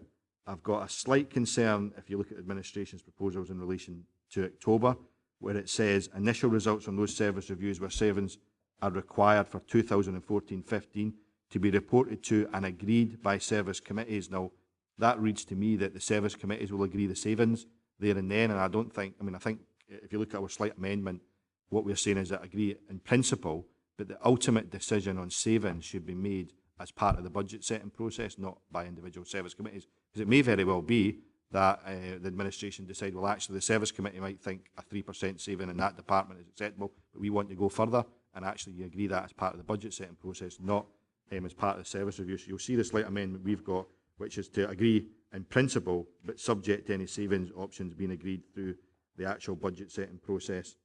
The other area we've got a slight concern with is again in October, where the administration talk about an opportunity for early member agreement to some savings options. Again, we think that's a process that should take place, as it happened in the past, in December.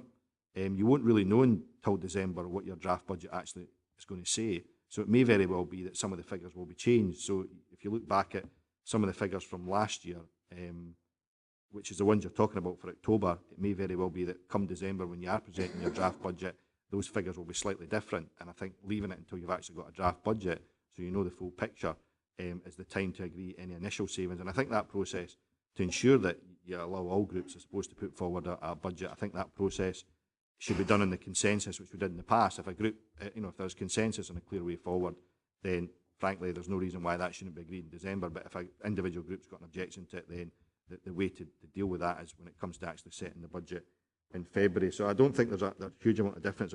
Ours is a tidying up exercise, I think, and seeking a bit more clarity in some of the points. And I don't think there's a lot of difference between the two budgets. I do think there are issues we need to learn in terms of last year's process, and I welcome the fact that there's going to be a consultation process after the draft budget has actually been proposed in December. I thought it was appalling last year that we had a draft budget and some of the organisations that were affected didn't even know they were facing cuts. Turning Point was one of them, and Welfare Rights was the other. And Welfare Rights didn't actually know they were having a budget cut until they received a letter from this council in March. So you had a draft budget published in December, and none of the organisations were informed. Some of the organisations that were getting extra money were informed, I have to say, but some of those organisations that were facing cuts weren't even informed, and I think that's appalling practice, and we need to avoid that, and the way to do that is through a consultation process when everybody affected by savings options are actually properly consulted. So I'm quite happy to, I'll listen to what the administration have to say about some of the slight amendments we've got. And I know that colleagues in the Labour group have got particular issues regarding the service review document they want to come in on, but that's all I've got to say, certainly in the budget process at the moment. Thank you. Councillor Thompson. Thank you, Chair. As Councillor Smith said, we had a couple of issues on the service review toolkit. There appears to be a lack of sort of clear process and detail of the involvement of frontline staff and trade unions in this review process. I think particularly on the challenge panel, which is on page 20 of this report, again, there's no mention of any trade union involvement. What I'm seeking to find out is that frontline staff and trade unions will be involved in this review process.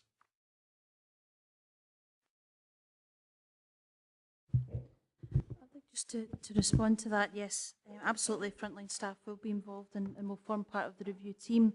I take the point about the PAC being silent on the involvement of trade unions, and certainly I don't think there's an issue without including that, and an expectation that we've shared these documents with the trade unions and expect their involvement throughout the processes as well. So if it's silent on that, I'll make sure that that's clear within the document.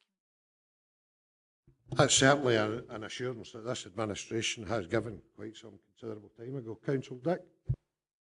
Thanks, Chair. Earlier this year, I think we agreed at Policy and Resources a policy of staff involvement, whereby we would be able to engage with staff on their ideas about how they could operate more efficiently, produce saving options or smarter ways of working that help protect jobs and help protect services.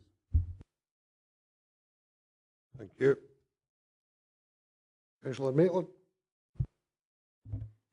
It was just really to say that on page 8 of the service review toolkit, which I will say I thought was actually very comprehensive, the challenge panel above the box which says that there will be a staff side representative involved talks about an independent person, and I wonder who is a subject specialist, and I wonder if we could have a little bit more explanation about what is expected in that case.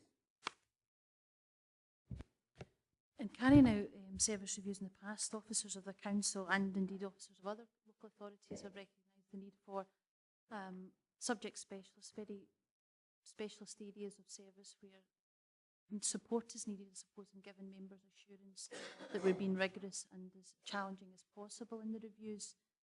We've deployed that in a number of occasions within the council already, but I don't think it's been visible to members. it's important in terms of any scope that's brought forward and indeed any options that are brought forward to members that there's clarity that that's well tested in terms of services out with the council and an understanding of that. It may be something members wish to consider in setting the outcomes from the scope and identification of at least not the name, but at least the kind of organisations you wish to seek that kind of independent scrutiny. Thank you. Okay, can we go to the recommendations? Recommendation 2.1, note the extent of the challenge facing the Council over the upcoming period and that the budget process will need to support the genuine prioritisation of service activities and the removal of lower priority services. Noted. 2.2, note the financial summary of the extent of this challenge is reflected in section 4 of this report, and that based on recent announcements, developments at a UK level, the savings target of 9.965 million for financial year 14-15 is likely to be exceeded in subsequent financial years. Noted. 2.3, consider and agree the process for the development of the Council's budget, taking into account the proposals identified by the Administration Group and the Labour Group outlined in Appendix 2 to this report.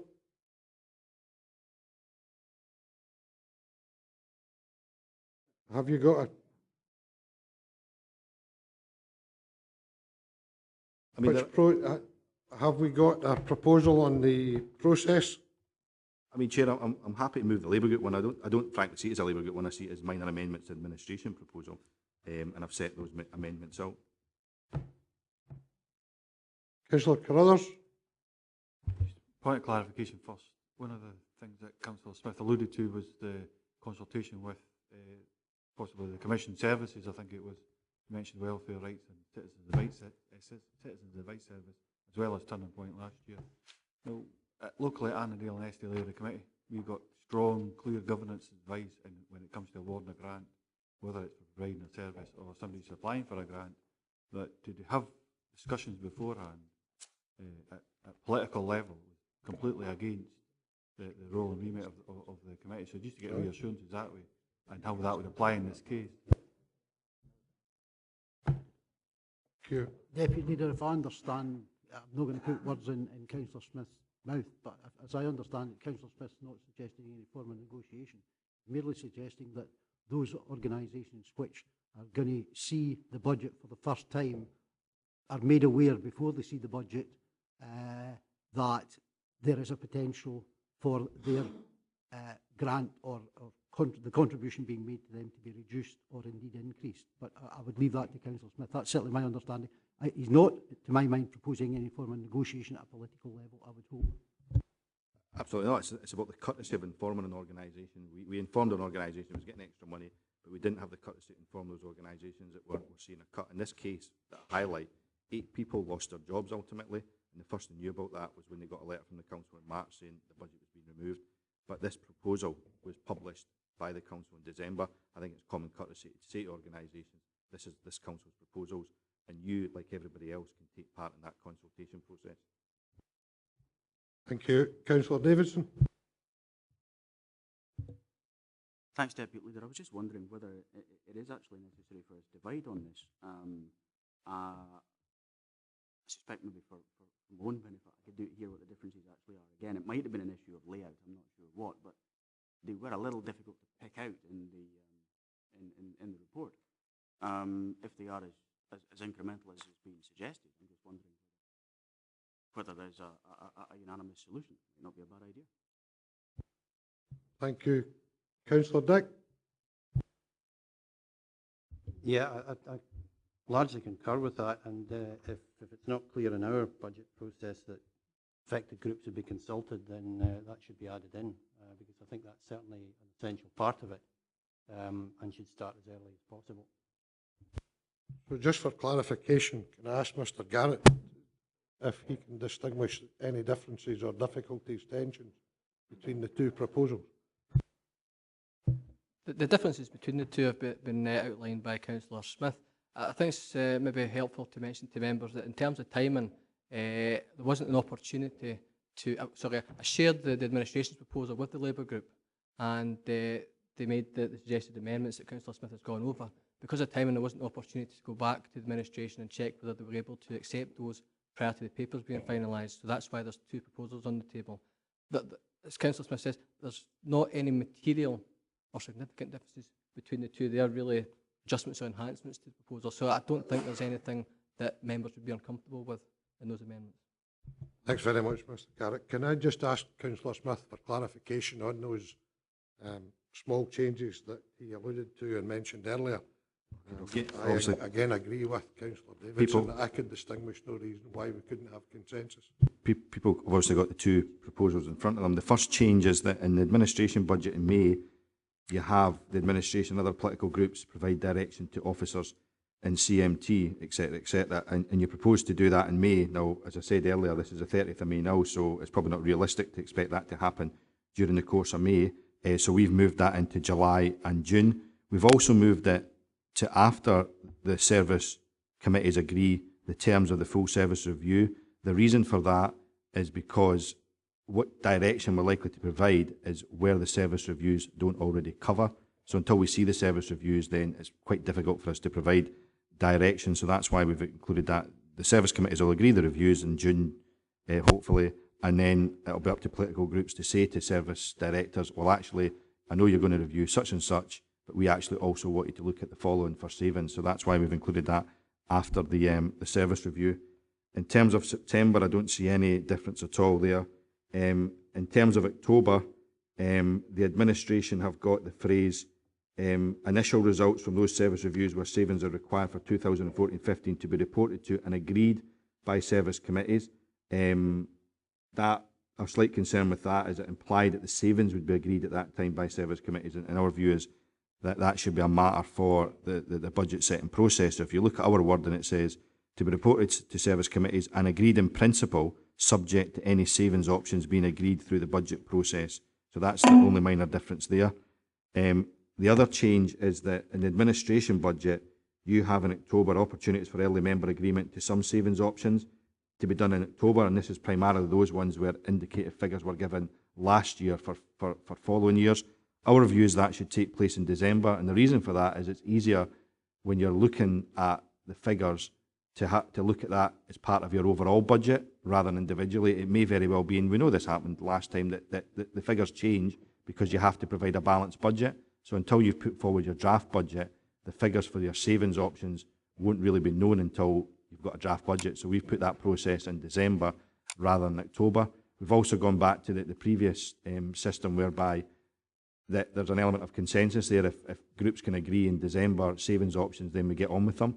If we can't agree, then frankly that's a matter for the final budget process in February. So it's a slight change by moving that from October to December. The other change, I think, is primarily in relation to what happens in February.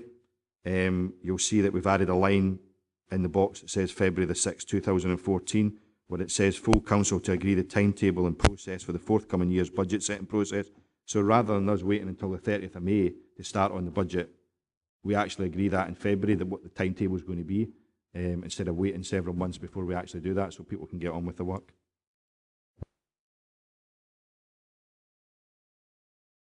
Chair, I have no problem with any of that.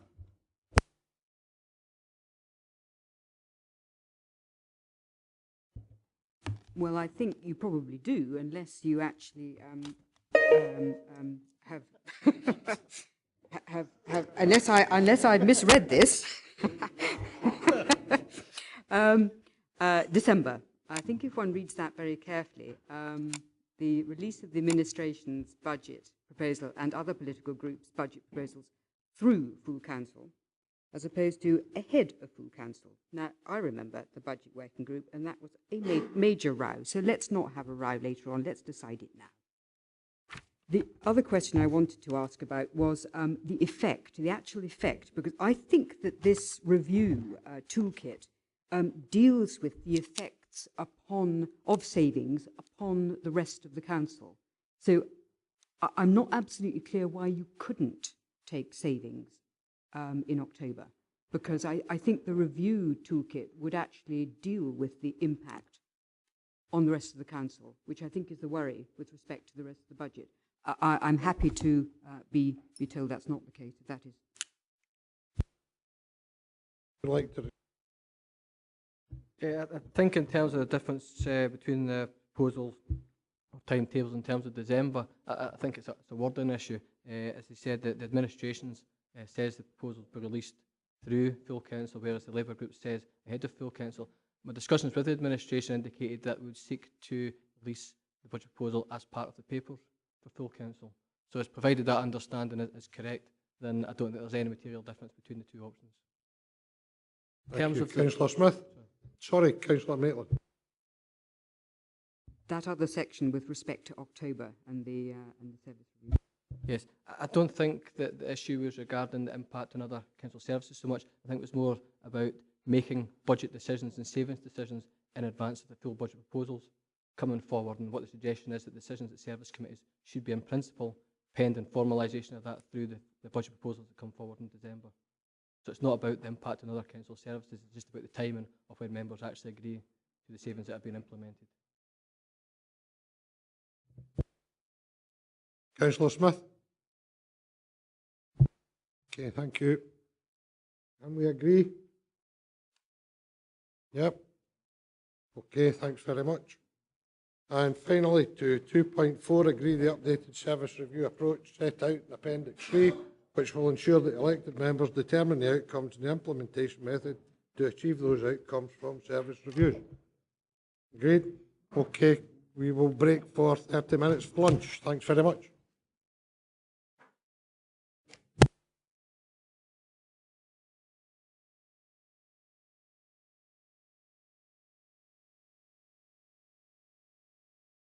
Back in at 1:20, thanks. On now to item 6 on the agenda, the appointment of Vice Chairman of the Scrutiny Committee. Mr Haswell, do you have anything you would like to add to this report? Nothing to add, Deputy Leader. Thank you. Councillor Carruthers. Thanks, Chair. Just referring to 4.2, it does state that the proper officer was advised that Stephen Thompson being the replacement for previously Councillor McClung, and I think that would be the appropriate person to be in the vice chairmanship, so I would move that accordingly.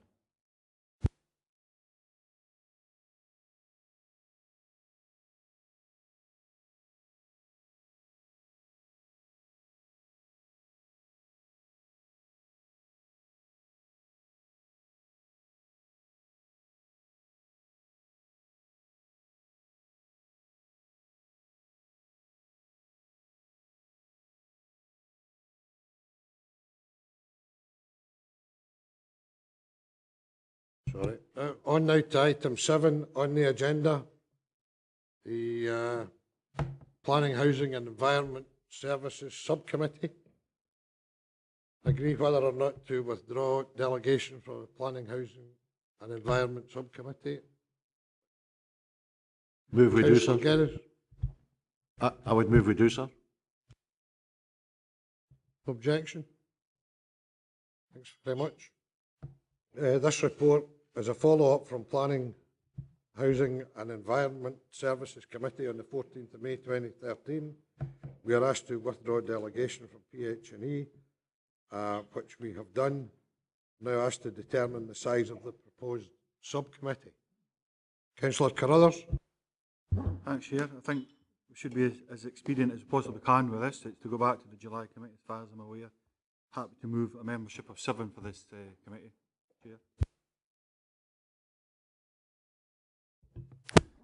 Chair, achieved some proportionality in that. I would move that Committee 11, which would then allow the non-aligned group.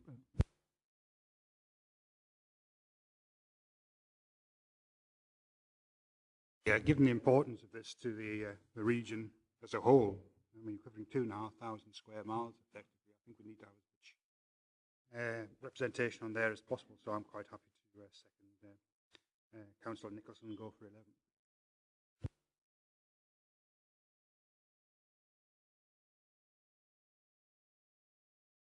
I'm quite happy to take in Councillor Carruthers' subcommittee of 7. Thank you, Chair. Just to say that I agree with the importance of this committee and the finances and that were going to be available to this. The more representatives on this, the better. Okay, we have a motion and an amendment. Mr Haswell, can you just clarify the situation?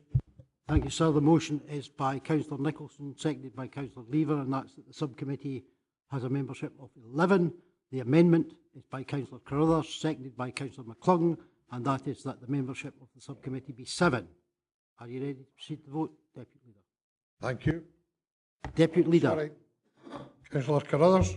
Thanks, Deputy Leader. Just point of clarity, and as far as, I mean, this, the only pause this says is to go through the criteria and such like, and we went back to Plan House and Environment, which then makes the actual decision. Just before, yes, we do, so no, happy with that. Thank you. Go to the vote. Deputy Leader. Amendment. Councillor Bell. Amendment. Councillor Blake. Amendment. Councillor Brodie. Councillor Ian Carruthers. Councillor Karen Carruthers. Amendment. Councillor Carson. No. Councillor Davidson. Amendment. Councillor Dempster. Councillor Dick.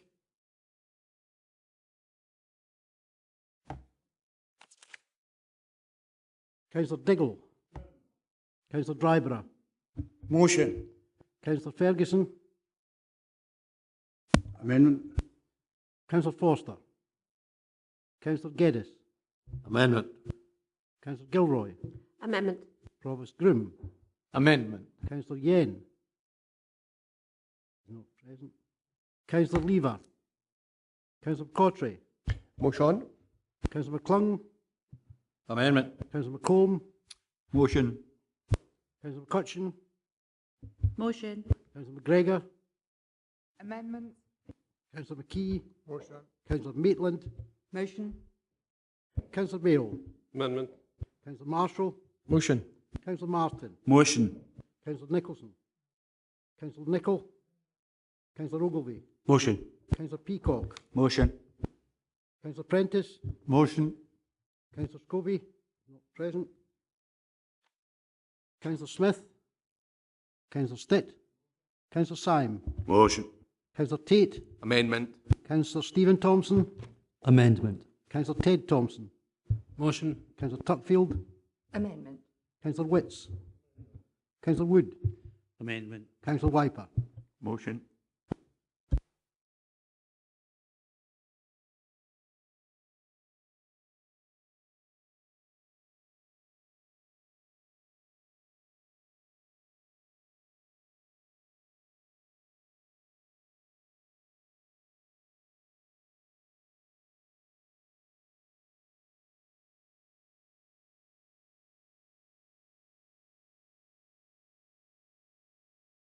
By my arithmetic, Deputy Leader, there have been 21 votes cast for the motion and 21 for the amendment. You have the right to a casting vote. Amendment. The amendment is therefore carried.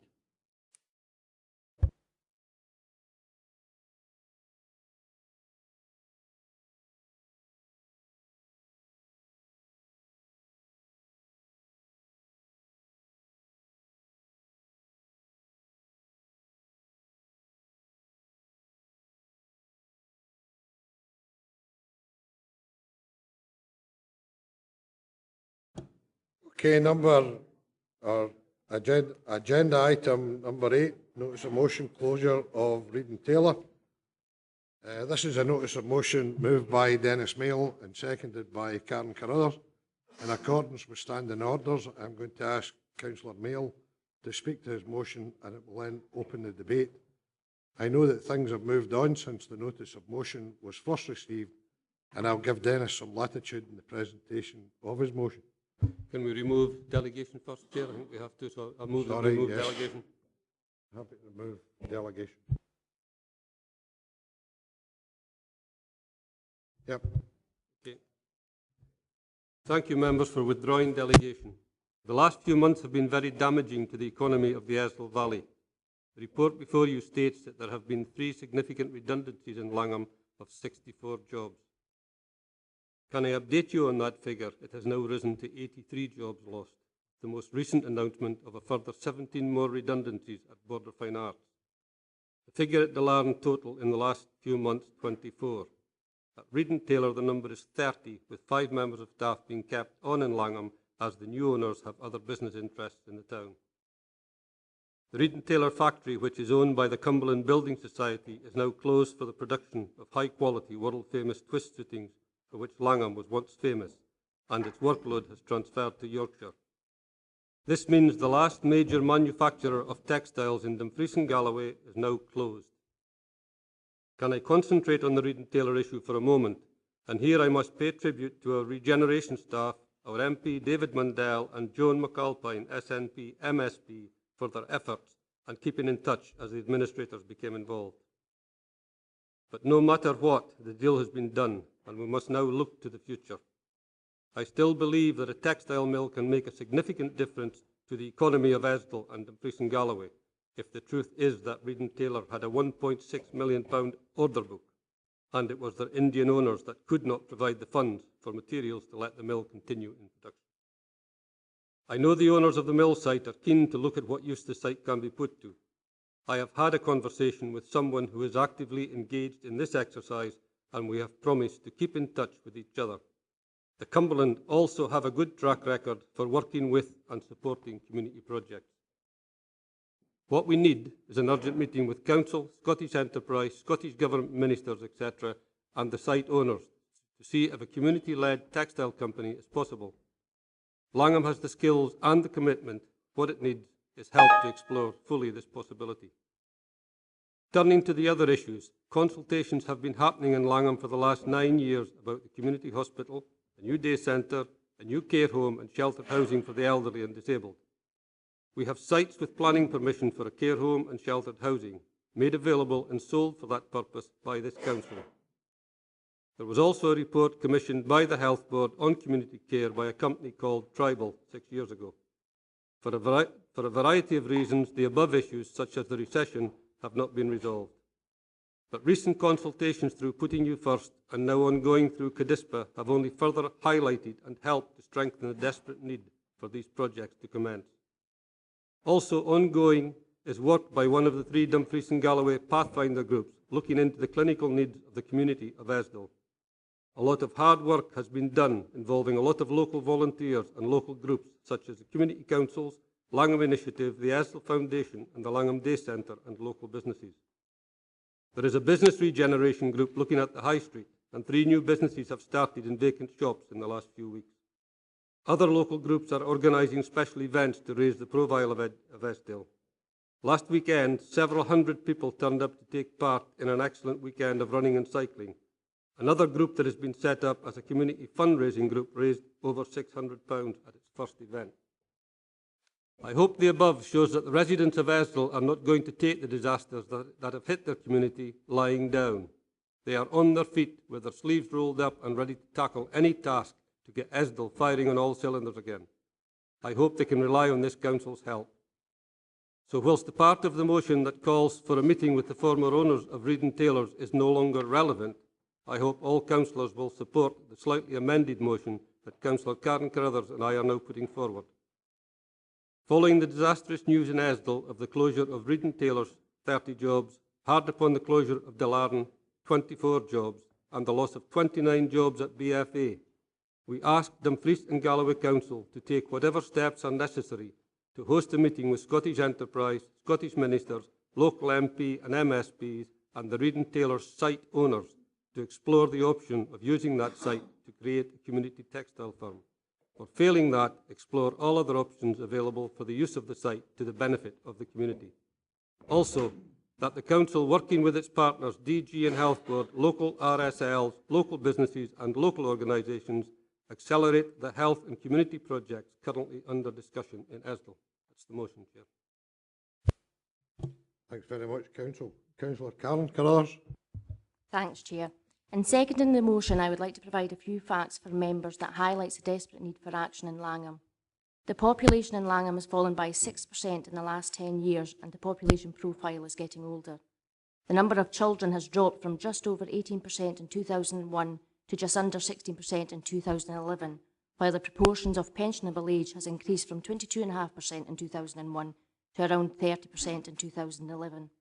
This shows a population which is ageing faster than Dumfries and Galloway as a whole, where the proportion of people of pensionable age has increased from around 22% in 2001 to just over 26% in 2011.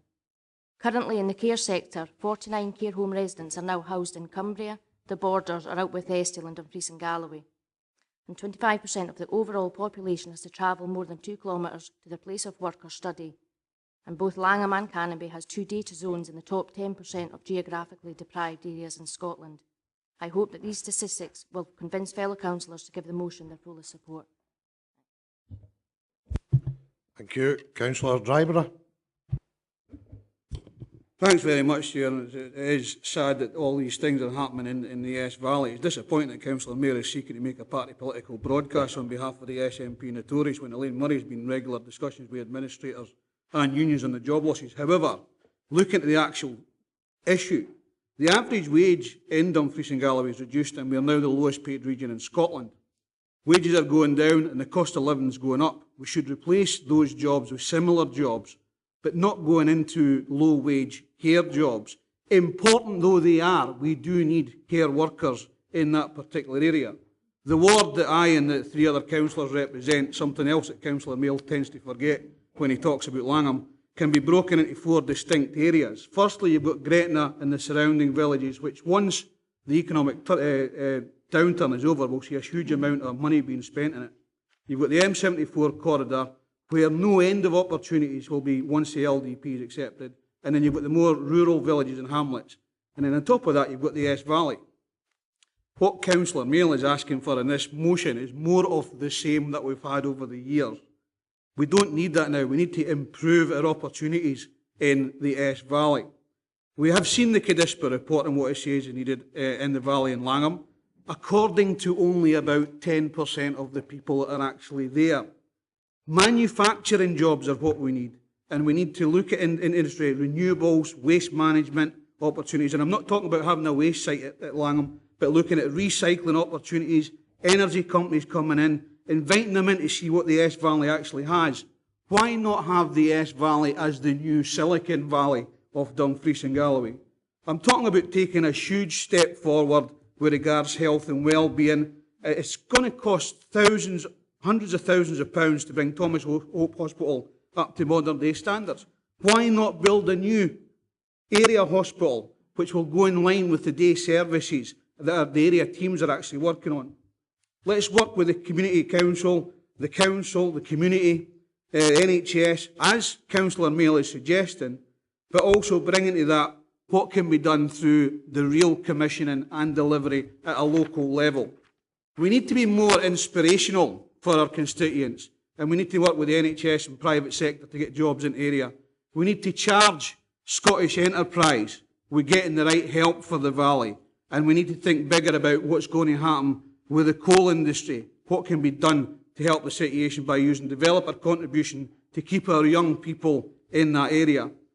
The motion is very similar to the one I put forward at the last full council. I've had time to reflect since then, and we need to be more brave and take this forward. The saying is well known in Langham, it's I been, is no longer right for the Esk Valley. It's for all these reasons that I've want to put an amendment in. It's very, again, complementary, I think, to what Dennis is actually doing. And I've got a copy for each member of an amendment, and pass that around. It says that we recommend that we set up a group of local public-private business members, including voluntary group representatives, to form a community development organisation, to take the issue of Langham and the Esk Valley forward, and to provide the governance and overview of the community development group in line with other master plan regeneration groups in Annandale and Estill. And the second part, and I think this is more important, the appropriate officers of the council to investigate the following. Asking major companies in the UK and abroad to come to Langham to see what it has to offer. The coalfield companies to put on record what help that they will give now for investment and training in the Esk Valley. The NHS to come forward with a plan for a new hospital in Langham. And finally, Scottish Enterprise, and this is just to be investigated, to fund the new community company in Langham for 3 years, which would look at employment, training and commissioning work from this council. And that's so far move, Chair. Thanks very much. Councillor Peacock. Thank you, Chair. I'm quite happy to second Councillor Dryburgh's amendment to this proposal. I feel as councillors we all understand and recognise the devastating effect of the job losses that have recently happened within Langham. But I think this is an opportunity, as Councillor Dryburgh has alluded to open this up and take it wider than just the town of Langham itself and include the Esk Valley. There are opportunities there that have been discussed and are being looked at through the Corres Group as well, and this would open up the opportunities for wider business to be encouraged to come into the Esk Valley itself. And I think this is the chance that this council has to adopt that and to take this forward and open it up slightly from Langham. We all understand the issues caused by the job losses, and I'm sure we all wish to support that in encouraging new employment and job opportunities within Langham. But there are other businesses that we could look to attract to within that area, apart from, as has been mentioned, the care workers, although we do recognise the importance of that. So I think this is a good opportunity for Council to support openness up to a wider area, supporting Langham as the centre of that, but taking it slightly further to include the Canonby and the Esk Valley, with the opportunity, as has been mentioned, for coal and mining opportunities coming into the area, which is well in advanced discussions at this particular time. So this could certainly, by getting Council to adopt this would open up to all these other industries as well, and then try and encourage them to come into the whole area. Thank you. Thank you. I know the Council and I have attended the initial discussions with Cumbria City or Carlisle City Council and looking to see a partnership work there at Carlisle City with Carlisle County and cross-border working, and whatever positive impacts could come from those discussions, that would address issues insofar as Langham and the border towns are concerned. I know we would certainly take forward. Councillor Scobie. Yeah, Chair, I think I'll start by apologising to my colleague here. I believe that I missed a vote. Too late, as he says. You know, I knew my vote was crucial, but I didn't realise it was that. You know, if only someone, whether the 21 had come over and realised the logic and the common sense of what was being put forward. However, dealing with this one, Chair, in notice a motion and welcome the motion come forward, and indeed I would hope that we would look at the amendment, but for Archie I would hope that he would perhaps broaden that, and I heard Craig speak there. Each and every one of us from our own area could almost argue the same case. Indeed, it was Councillor Foster and I that put forward a motion some years ago, almost, for a socio and economic impact assessment on Stena relocating up the loch, you know, to do that in Stranraer at the time, and that was agreed. And now we face the threat of Stena actually relocating again, at least their management style. You'll know what I'm talking about when I come to the end here, in terms of job losses at Stena, and indeed the MP has said that he has contacted councillors to try and avert that. What I'm saying is, if we look at the recommendation as put forward by Archie and Craig, and it's to set up a group of local public-private business members, including voluntary group, to form a community development. From that point on, it does refer to Langham. But if you transpose that to any area that suffers what Langham area is suffering, then each and every one could come back with a similar type motion to say that we are facing the effect of downturn in employment, our economy is suffering. Indeed, Stranraer was recognised as the fourth suffering from social and economic decline. And I would hope that we'd look at this across the piece in terms of each area that suffers. In this case, the amendment and the motion are both talking in terms of Langham, but to look at this in terms of the broad spectrum across Dumfries and Galloway, where we are facing job losses, as I've said, we in Sederunt could be facing that if Stena decide to relocate its business commitment, its management structure to Belfast, which will have a devastating effect on the jobs in Stranraer and surrounding area. Thank you. Given we've got a motion here that is specific to Langham, I would much prefer that we stick with that at this point in time. Councillor Smith. Thanks very much, Chair. And can I first of all welcome your comments about the importance of cross-border working. I think it's called the United Kingdom, but I mean, the issue I've got with the wording, and I think it's more unfortunate than. It's accepted. Well, there's time yet. We've got another how many months to go? I mean, back to obviously what is a serious issue, the Chair, in terms of what's happening to the local economy. I think the issue I've got with Councillor Mill's motion is that it seems to link the way to solve losses in manufacturing industry is to replace them with care jobs. Now, actually, in many ways, that's actually what's happening that's wrong with the local economy at the moment. If you actually look, we've got a claimant count at the moment about 3.8%. It's above the UK average. Years ago, we always sort of pride ourselves on the fact that unemployment in this region was always below the UK average. We're now well above the UK average. What's particularly frightening is that the claimant count amongst young people is 9.1%. The UK average is 6.7%, Scottish average 7.2%. We've got a real youth unemployment crisis in this region. And what's also frightening, and if you actually analyse the figures, is that the jobs that we're losing are in manufacturing. They're the jobs that Dennis rightly highlights today. There are jobs at DuPont and Dumfries, at Gates and Dumfries. They're the 8 job losses at Stena at the moment, with the potential for more to come. They're actually, in Chapel Cross is obviously one of the major examples, they're actually relatively well-paid manufacturing jobs that we're losing, and what they're being replaced with at the moment is low-paid jobs. You pick up a newspaper, you look at the jobs page, and it's care home jobs, etc. that you see. You don't see manufacturing jobs in this particular region. And one of the most frightening figures is that Dumfries and Galloway is the only region in Scotland that's actually seen a massive fall in the average weekly wage in Scotland. Everywhere else, even in the current recession, has seen weekly wages rise. In Dumfries and Galloway, the average weekly wage in 2010 was £443. The average weekly wage, the last time the UK government published the figures, has fallen to £400 a week. It's the lowest waged economy in Scotland. The average UK wage is £507 a week. The average Scottish wage is £497.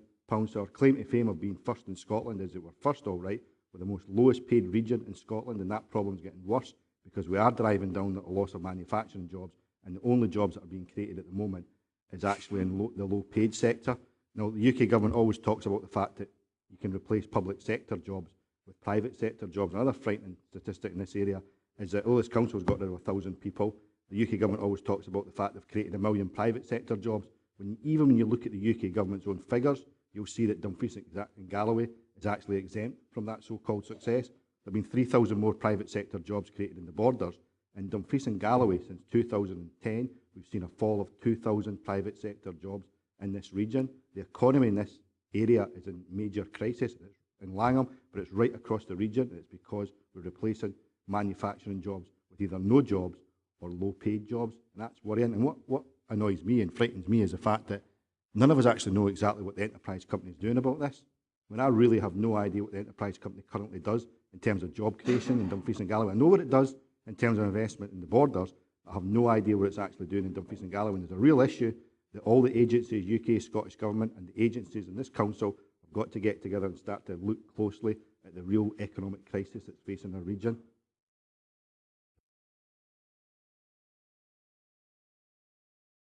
Thank you. No one else? Councillor Mayo to respond? Yeah, can I pick up on 1 or 2 points there? No, I'm not trying to create textile jobs, well-paid jobs with care jobs. The situation we have in Asdale is that there is a site for a care home to be built with planning on it. The one we had is closed. We lost 24 jobs. We could actually create 50 to 60 jobs in that sector with that being built. What I'm asking for also is that the Reid and Taylor site, which is almost the only site in Langham in which you could now put a business. For a rural area, it's crazy, but there are not many sites that we get in discussion with the owners of that site quickly. And it could be some of the stuff Archie's talking about. I've not been specific, but I think we need to explore the possibilities on that site, because it sits there now derelict in the centre of the town, and it is a big site.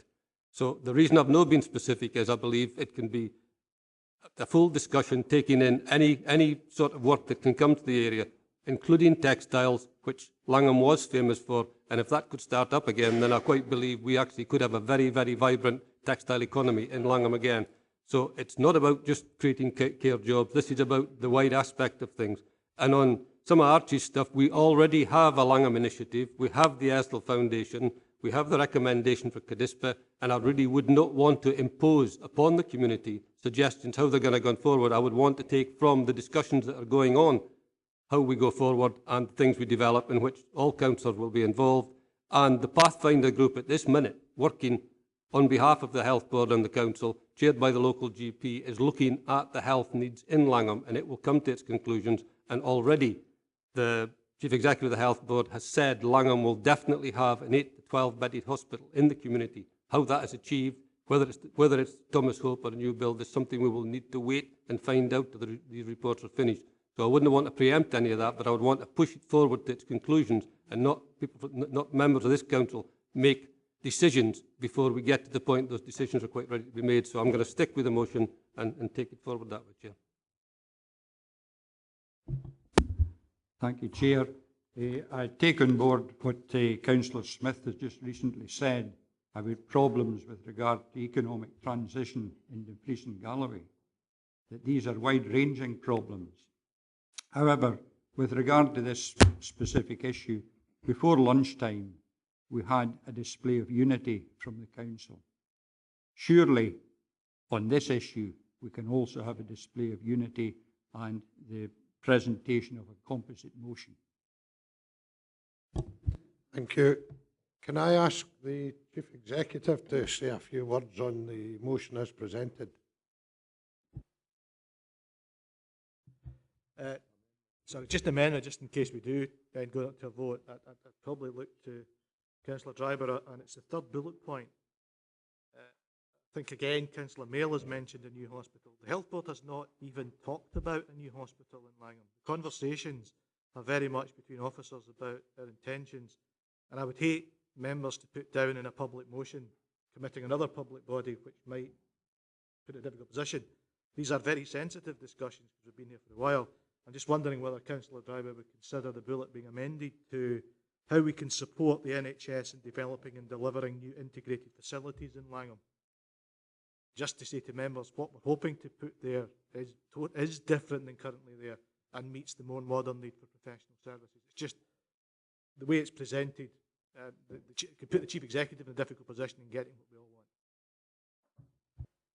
Chair, I'm happy to amend that particular bullet point. Thank you. Councillor Scobie. Yeah, on Chair. Langham. Absolutely, Chair, and it's in line with the spirit of cooperation, and hopefully that we do not need to divide. It's just on bullet, item 1 of Arches, and again, it's not to take away Annan or Langham and Eskdale, Annan and Eskdale and whatever, but where it comes to the end, that with other master plan regeneration groups in Annan and Eskdale and anywhere other areas, it's the principle of the establishment of a group to respond to the economic downturn in the economy across the board, and that way we can look at it and use this as a blueprint in terms of how we may want to look at other areas that are facing economic decline, and if Archie would accept, and anywhere else similar facing economic decline, words to that effect. Councillor Dryburgh. Chair, I'm happy to take you Annan and Dale and Eskdale and look with other master plan regeneration groups in the region of Dumfries and Galloway. I've not got a problem with that particular thing. I think what we need to remember is that when Dennis mentioned Langham Initiative and the Eskdale Foundation in 1994, that was the right thing to do at that particular time. I think in 2013 we need to move away from that. And actually, as part of the Cadispa report, they were looking at an overall body to look at people actually coming into Langham and the Esk Valley. I think what we need to do is have those specific bullet points actually within the master, or how we actually move this particular thing forward. We need to bring companies into the area and show that we have that commitment, not just from this council, but from other public and private bodies within Dumfries and Galloway, to look at what we've actually got there. Because when you look at people like Virgin, for instance, who are bringing back their call centres, for instance, from India back to the UK, there's potential offshoots from those particular companies. Talking to national officers in the trade union and businessmen, they are looking for something to deliver a strategic approach to the Esk Valley, and I think this is the way to actually go. So I'll keep the amendment with the minor changes to that.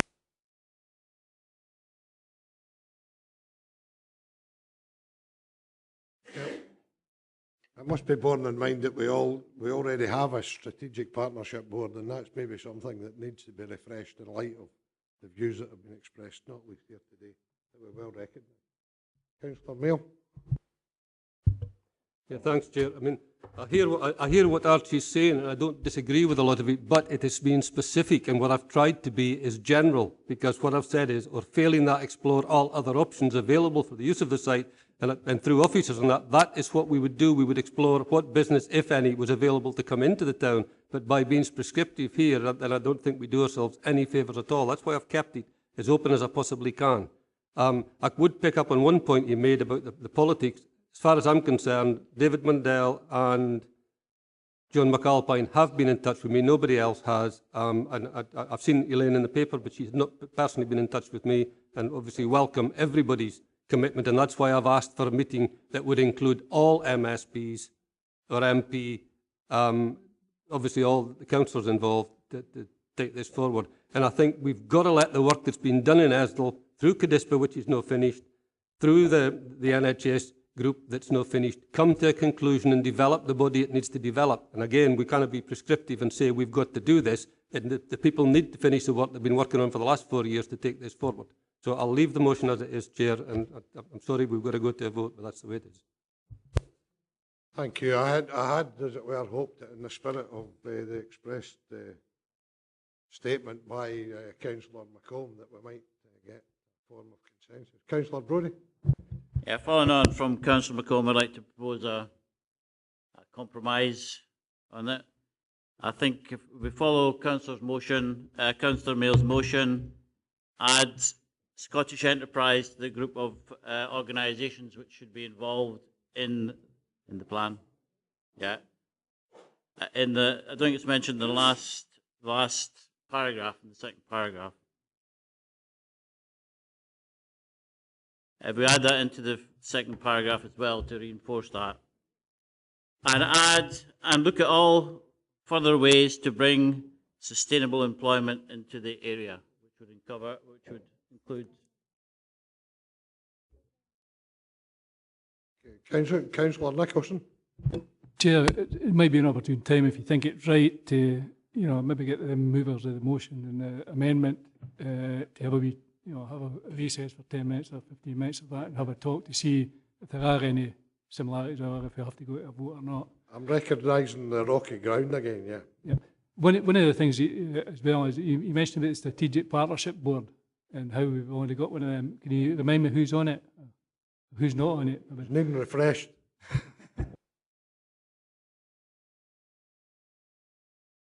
Okay, are members minded to have a recess for 20 minutes to go over this? No, 10 minutes doesn't cut it, I'm afraid. 20 minutes. So back in here at 2:20. Thank you. Yes. Chat with the movers and seconders of the motions and amendment on the last topic, notice of motion, and he is currently working on putting something together that we can all sign up to. So I would propose that we move on to item number 9 on the agenda, notice of motion, Scottish Court Service proposals, and hopefully we'll have that notice of motion ratified by Ewan before we go into the private session. So the members are asked to consider a notice of motion proposed by Councillor Ronnie Ogilvie and seconded by Councillor Sean Marshall. Notice of motion is attached. The notice of motion was received by the proper officer on the 15th of May and confirmed that the notice of motion met the time frame set for the invocation of Standing Order 15. The subject matter of the notice of motion does not stand delegated to any committee. So can I ask Councillor Ogilvie to speak to the motion, please, and open the debate? Thank you, Deputy Leader. I won't be long. It's more or less just reaffirming what this council has done in the past.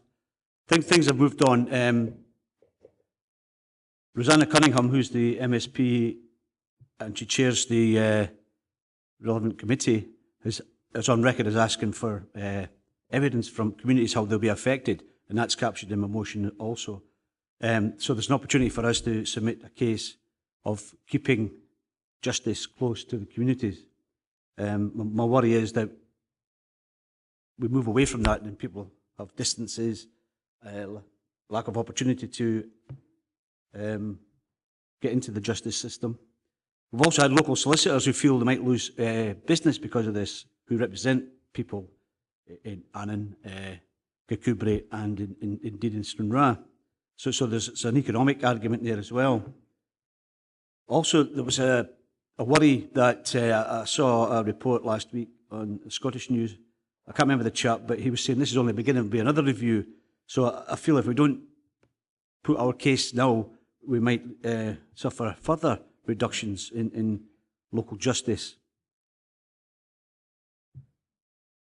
There was a presentation made by Annandale and Eskdale Area Committee, and we gave a strong objection to the proposals, and that was taken up by the relevant officer there and reported back to the appropriate committee. So my motion just really affirms what we've done in the past, and it's quite clear. So there's not much more to say on this, Deputy Leader. I just hope that the Council can get behind us and we could write to the relevant people, get our MSPs, the Justice Minister and others to reconsider their proposals to keep local justice local. Thank you. Thank you. Councillor Marshall. Thanks, Chair. Yeah, very happy to second. Like many of us, we'll be very disappointed that the latest Scottish Court Service Review has included the closure of Kirkcudbright Sheriff Court and Annan Justices of the Peace Court. Many of us will remember we've already fought off one attempt by a minority SNP government to close Annan Court, but it's disappointing that a majority SNP government have thought it wise to actually resurrect this issue just a few years later on, and not only agree with the closures, but again are not listening to local communities who will bear the brunt of these costs, these cuts. These cuts undermine access to justice for many local people in areas such as Annan and Kirkcudbright and the surrounding areas, and actually ignore the fact that we live in a large rural area with large distances between communities and local courts.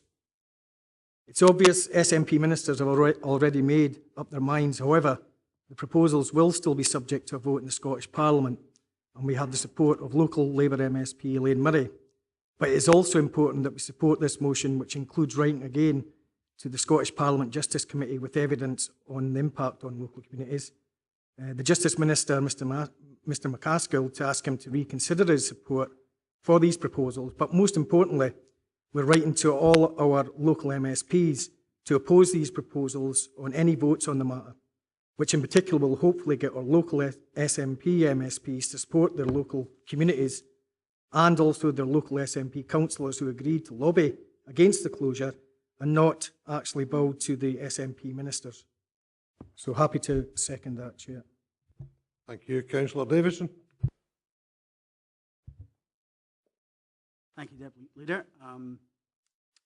In addressing the terms of this motion, I'm doing so in the context of the Stewardship Area Committee and its submission in opposition to the Scottish Court Service proposal to close Kirkcudbright Sheriff Court, which submission was put in my name as Chair and on behalf of the committee.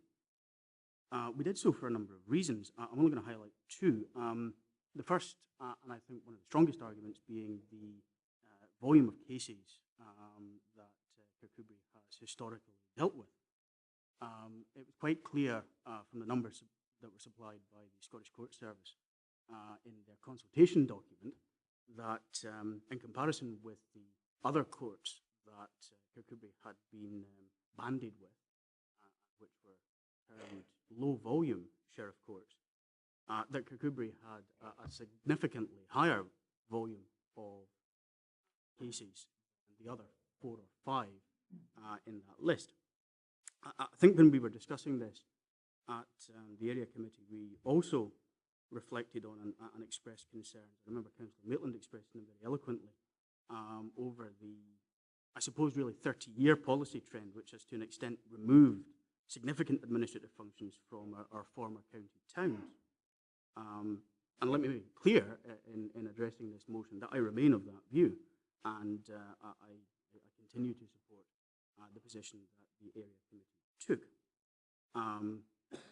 The context of removing administrative functions raises another interesting issue. Maybe I'll take a line from Councillor Scobie in drawing things into the debate. But it is interesting to note that Kirkcudbright and the community have already demonstrated a significant degree of resilience in the work that they're doing through the Kirkcudbright Community Trust, which is really looking at the possibility of reusing some of the large public buildings that were arguably more heavily used when Kirkcudbright and towns of similar size, similar administrative function in the past were still significant seats of administrative power. They're looking at Paul, significance. They're looking at reusing the former Johnson's primary school, which has been mothballed for some years now. They've got some very interesting and positive proposals, which I raise now. And admittedly, it's a sugary peg, but because the business cases for these will come before members in the autumn, and I hope that they'll be looked at sympathetically when they come forward. I think they will be very good business cases. Of course, the proposed closure of Kirkcudbright Sheriff Court creates an additional factor which the Trust and the Council, the officers that are working with and supporting the Trust, are having to take into consideration, because we occupy the building at the side of the court, which is currently the library, and which is inextricably linked with the court building itself. It shares the same heating system, it shares the same alarm system. The heating system, incidentally, seems to be controlled from Edinburgh. Maybe a point on SNP centralisation that I don't want to go down. To return to the motion, I do think that the potential closure of Kirkcudbright Sheriff Court presents a further challenge, which certainly I do believe as a council we should remain consistent and continue to oppose. And that's notwithstanding the positive work which the council, in partnership with the community, is doing in the context of future provision of public services and use of substantial public buildings in the town. Thank you for that, Sugarly Peg. Councillor Dick. I'm not going to introduce any Sugarly Pegs. Be no surprise, I'm entirely opposed to any diminution of the service in Stranraer, and won't re-rehearse the arguments which legal and regulatory services have provided at the back of the papers. For me, the sense in having all those individuals involved in court cases doing 100 and 150 mile round trip respectively to Ayr and Dumfries makes little sense, since basically it's having to come out of the public pocket. The other thing I think is the questionable economic sense it has for Stranraer and beyond the town's borders, and its impact on local businesses. Yet another diminution of services outside Stranraer at a time when we're trying to regenerate the town. And for that reason, I can see some sense where we have a court service which is within a stone's throw of the area, but in this case here, we're sending people large distances, and it makes little sense for me at all. Thank you. Councillor McCutcheon. Thank you, Deputy Leader. I'm going along the lines, similar lines to Councillor Dick, but I want to focus on the issues regarding the plan to remove jury trials from Stranraer, as I think this is one of the most dangerous proposals. The consequences of this change would be that those on trial, but also witnesses, will have a 3-hour trip, round trip, to travel either to Dumfries or Ayr for the trial. We all know that public transport isn't hugely regular. Could you imagine if you were a vulnerable woman who had been a victim of an assault and you had to travel to Ayr or Dumfries for a trial and found yourself in the same public transport as the person who's been charged with that crime? as well as an inconvenience and distress for victims of travelling the 150-mile round trip to the trial.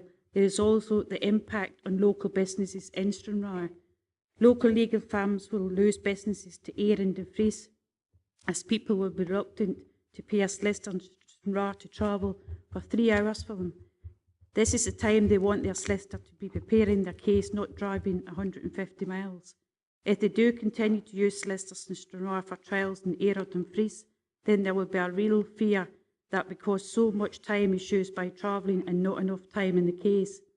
I understand that the decision on the jury trials in Stranraer won't be subject of a vote in Parliament, but be entirely a decision of the Justice Minister. I therefore think that it's vital that we write to him on this matter and express our concerns as a council. I am also concerned about what will happen in the future. The Scottish Court Service has said that this is only the start. My fear will be to see jury trials removed from Stranraer now, but in the long term, we could see the court closed with further cuts are made.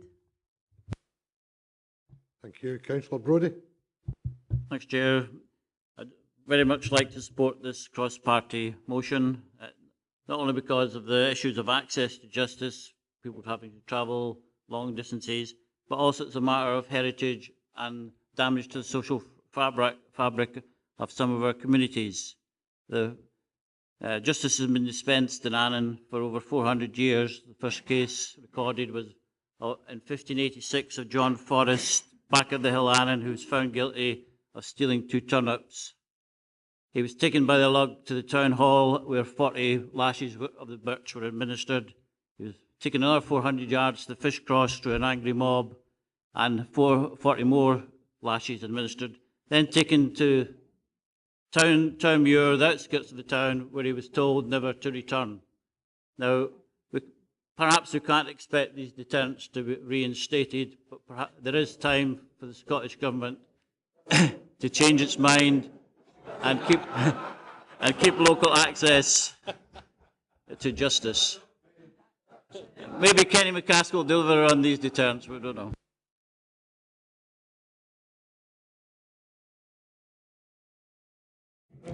That submission was a turn up for the books. Councillor Maitland.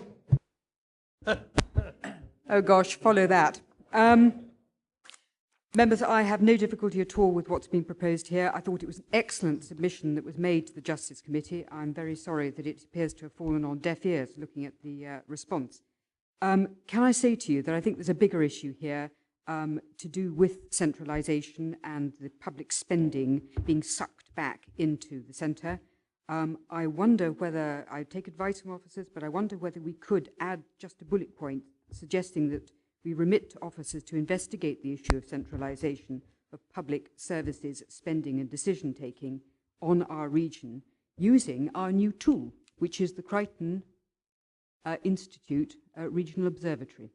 We've got that. We should be using it. We should be using what we've got in terms of brain power, academic input, and asking whether that is at all a possibility.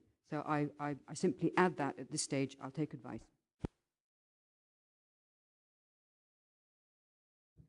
A meeting with Professor Clark on Tuesday, and we'd already were looking for the first research project, and this fits with comments that were made by Councillor Smith with impact employment, etc. So I'll have a discussion with David and see if we can come back to members with perhaps the terms of reference for a piece of work, etc. to commission through if members agree. Thank you. I don't think any other member is. Councillor Smith. I mean, I think it brings in a valid point about the whole issue of centralisation. I think the next worry that everybody will have is that Scotland-wide police force will be moving, and if you look at the papers of the last meeting of the police authority, and I think it's encouraging that it's coming to Lockerbie, because I think a lot of us have questions to ask. The last papers talked about speeding up the process of looking at the whole issue of control rooms, and the Chief Constable is on record publicly saying that he believes there should only be 3 control rooms now in Scotland. Now there are about 8 or 9 at the moment, and the big worry that we'd have in Dumfries and Galloway is what will happen to our control room and police staff jobs and all that sort of thing as we continue to see a centralisation of services. So I think we need to be looking at all these issues about where we're actually seeing centralisation as soon as possible. Thank you. Councillor Ogilvie, would you like to respond? Thanks, thanks, Chair. I'm very pleased that there's no amendments, so we've no need for a recess. So I'm pleased that we've got unanimity. And I'm pleased that it's teased out some wider issues that you're going to address, Chief Executive. So I'm quite happy just to move this. And obviously there's no opposition to it, so I welcome that as well. Thank you very much. Thanks, Councillor Ogilvie. Are you happy to incorporate Councillor Maitland's suggestion of the Crichton Institute within the motion? I think it's a separate issue, and I think that the Chief Executive's already given a steer on that. But for expediency, I would be happy with that. But they're two separate issues, really. Though that, yeah. Thank you. Members happy with the terms of the notice of motion then? Agree. Thanks very much. Move on to the item 10 on the agenda, minutes for approval and noting.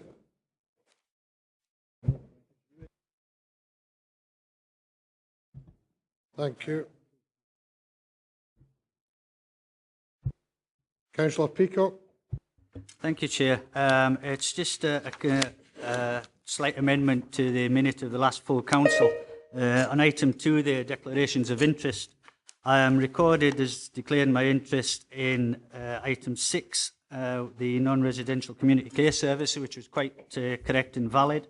But at that time, I also declared my interest in item 19, which was the registration of private landlords, and I also exited the room for that discussion, and I would just like that noted for public record. We'll amend it accordingly, Chair. Thank you.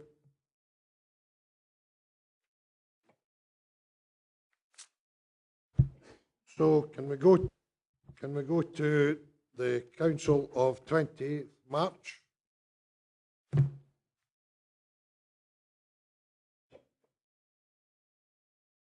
Councillor Carruthers. Second. Audit and Risk Committee on the 9th of April. Happy to move. Thank you. Happy to second. Thank you. The DG First Management Committee, 23rd April. Happy to move. Thank you. Happy to second. Thank you. Licensing Panel, 27th November. Happy to move 27th November 2012, 24th of January 2013, 28th of February 2013, Chair. Thank you.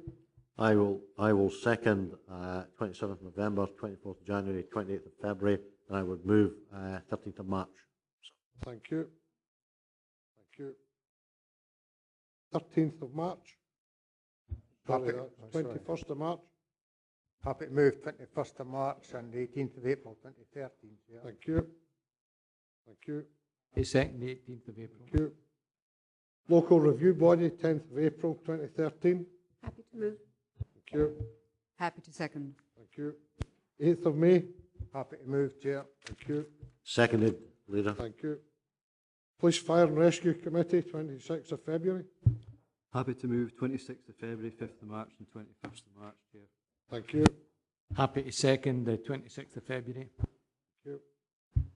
Happy to second the 5th of March and 21st of March. Thank you.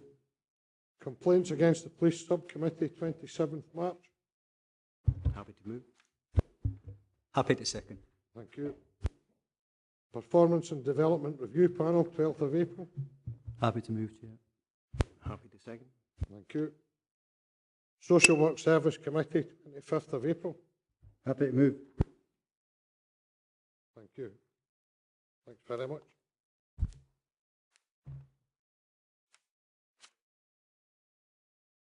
All other minutes for noting. Okay. Can we ask Councillor McClung? Yeah, thanks. It's the Wigton Area Committee business, Wednesday 1st of May. I realise that they're only here for noting. However, under the declarations of interest at that meeting, I did declare that I'd taken governance advice regarding item 9, I think, the Newton Stewart Golf Club. But following governance advice and my own decision, I decided not to absent myself from the meeting, but it's not noted in the minutes that I had. I'll amend that, Administrator. Thank you. So can we see if Mr. Green's finished?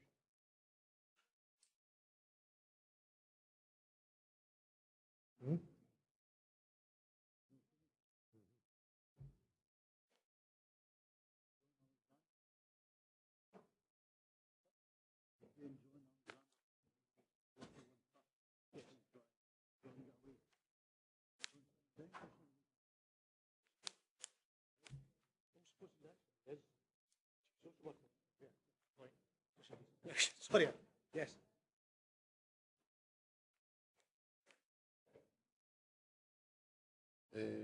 That's 13A then.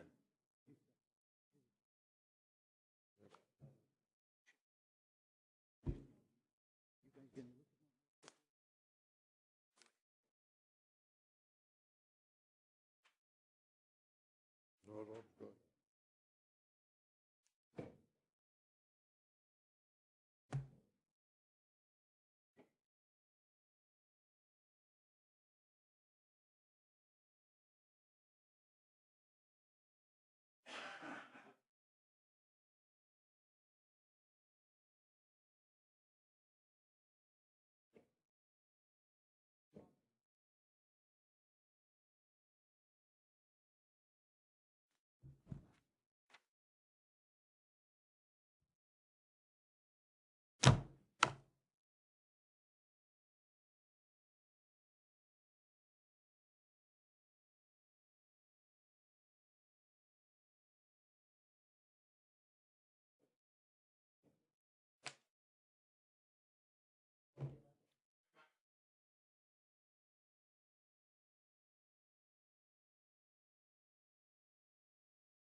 Go back to it then. Okay, thanks very much. Item 12 on the agenda, Local Government Scotland Act 73. I move the adoption of a resolution to exclude the public from the meeting in terms of section 50A, 4 and paragraph 1 of part 1 of the Schedule 7A to the Local Government Scotland Act 73 in relation to the following two items of business. Thank you.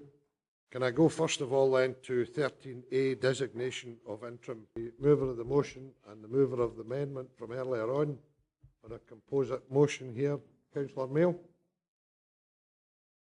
Yeah, at this late stage, Chair, it has moved quite a bit away from what was being proposed as far as I'm concerned, but if Archie's happy with it, prepared to accept it, then yes, and my seconder and his seconder are prepared to accept it, and the council are happy with it.